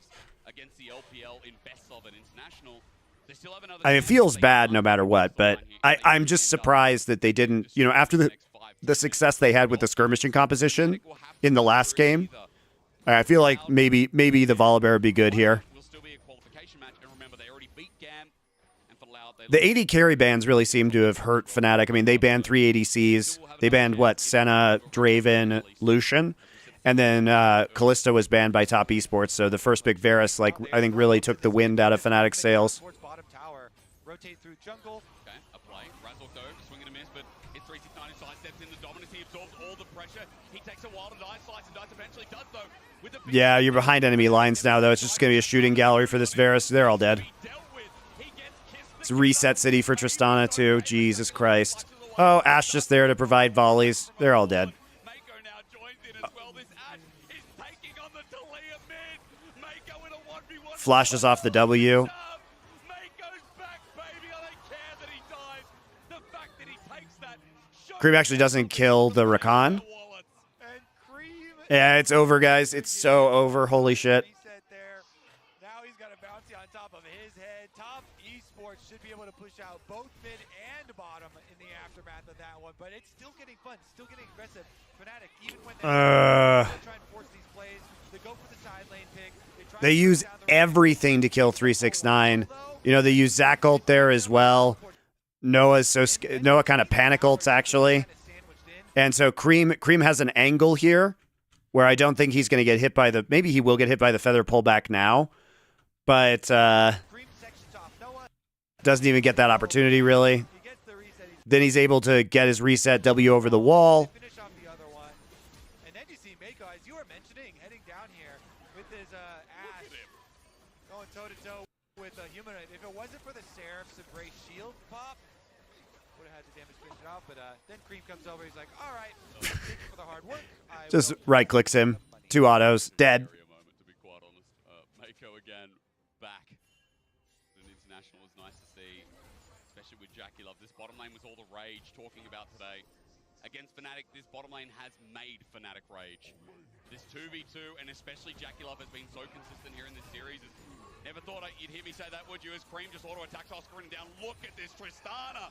Oscarin almost dies. It's just pure auto damage with the Q buff up. Yeah, I mean, his Kraken Slayer, it's just over. Get a free turret of Oscar trying to get a counter engage. Yeah, Cream is fed now after that last one.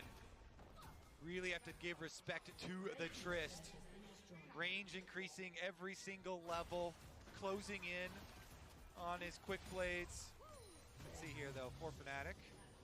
Lanes and get their E now. Shiny and new. Oh yeah. Freshly purchased by Cream. And they can just head on, turn off Baron. Maybe not hit Varus, and for Fnatic, all hope, right? Again, you talked about Baron before Kobe. Maybe on a team fight here. Weaver's Wall comes out early before the objective. Humanoid seeing what he can find, or maybe just had to get away. But either way, that ulti being down, another thing that is not going in Fnatic's favor. Yeah, it's looking pretty hard to fight right now. I mean, you have to get through all this vision and Maokai saplings and stuff anyway, so probably just give it. It is just Dragon number 3. It is the soul points.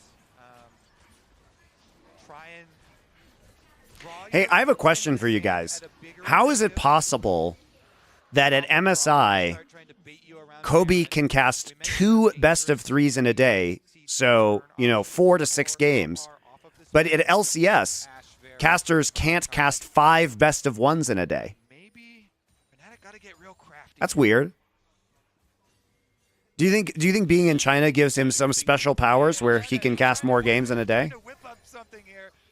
It's so hard, especially if you're behind a team that has Hawkshot and Maokai saplings. Yep. Those 2 champions provide so much extra vision on top of all your wards and your gold. Less total teams to prep. Dude, he has to know 8 teams in LCS. Come on, get out of here. They've got none themselves, so That ain't hard. here to walk on in themselves, and even Mako's poke is enough here as Jackie Love just goes back to clearing mid. They're in no. Is that decision even up to him? Of course it's not up to him. I'm just the caster decision making is just so whack at Riot. I mean, the truth is the number of casters you actually need for LCS is 2. You need 2 casters for LCS. You can get, it wouldn't surprise me too if they just cut down to 2 or 3 casters next year, purely for budget reasons.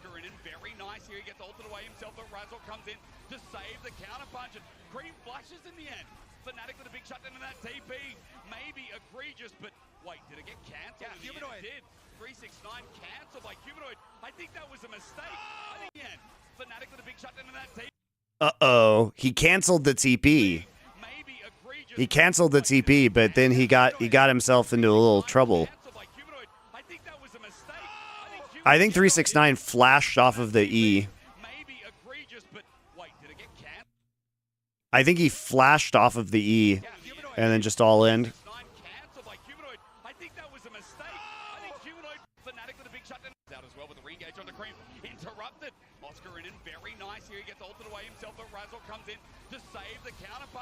Where was the TP, though? Oh, it was right here. Yeah, he definitely didn't want to be there, too, because Varus and Asher are over here, and Asher has already been used. So he would have died, 100%, I think, if he completes that TP.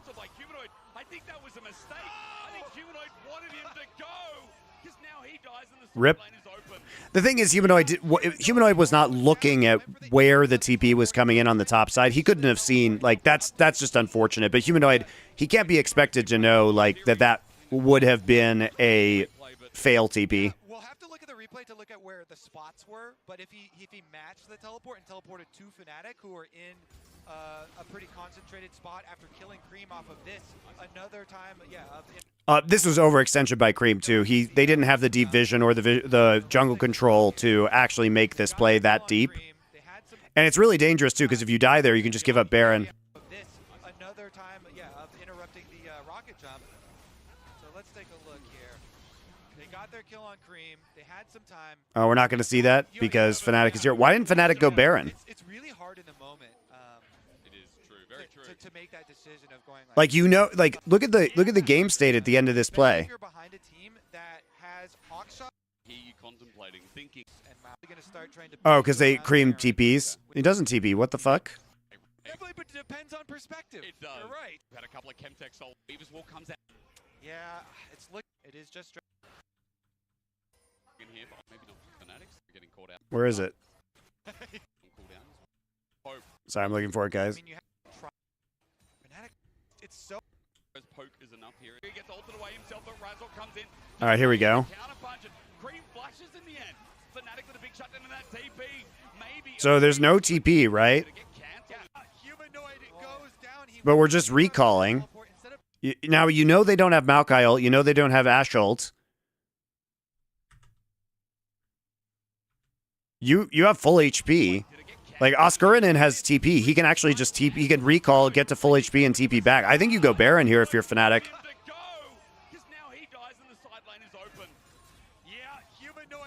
Because 369, remember, his TP got canceled, and Humanoid will respawn with TP. I think you, like, why are we leaving?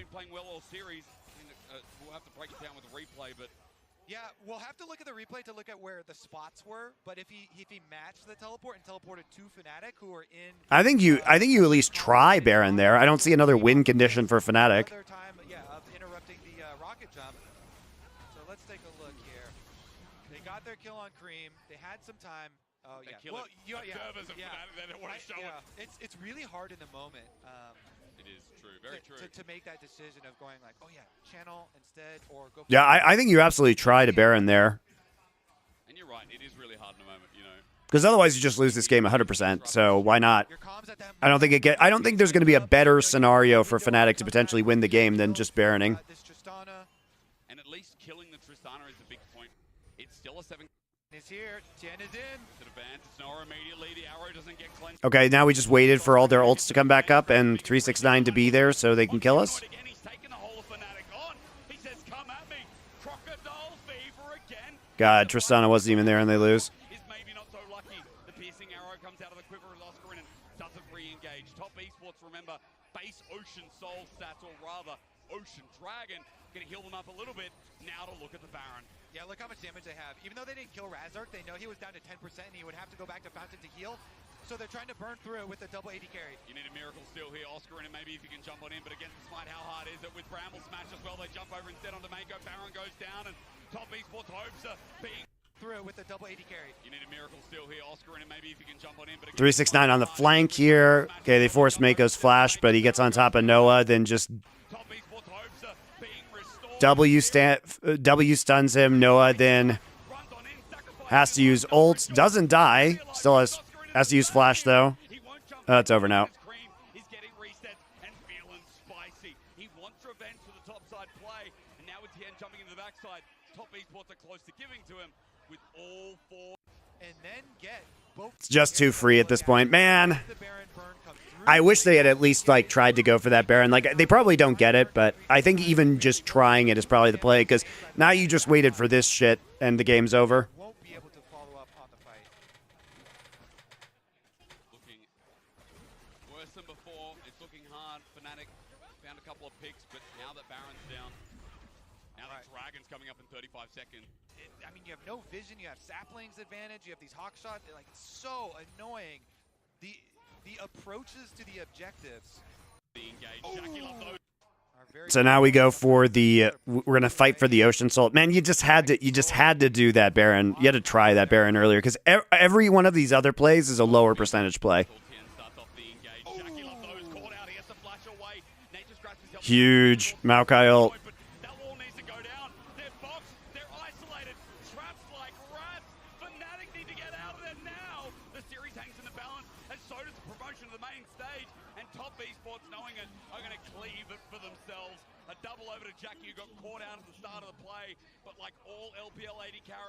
With summoners, there's always hope. Top esports, they solidify their victory with that one. Here they come to finish the job. Baron buff will make it easy. T1 earlier today slapped LCS. The LEC fought back here against the LPL, but in game number 3, Top esports rose in Chengdu once more. They will not be defeated in front of a home crowd. They will not be defeated by Fnatic. They hold their number just like they did at 2020 Worlds. The Nexus is now down, and well, I'm curious now. I'm actually kind of excited to see tomorrow. Fnatic versus Loud might be kind of interesting. Might be a little bit interesting, guys. All right. I will be back with you guys tomorrow, obviously. Please follow my channel on Twitch or subscribe if you're watching. I appreciate that. Should be a good time. So thanks for watching today. On my YouTube, the edited versions of these VODs should be up later. Wait, no, Fly versus T1. I did it earlier. You'll just go to the YouTube. Here's what you do. You go to my YouTube channel, you go to the live tab, and you can just rewind and do the T1 versus Fly. Or wait until it comes out later today. Thank you for all your subscriptions, donations, everything today. We'll go into paying other people to make the VODs edited and highlighted. So, thank you.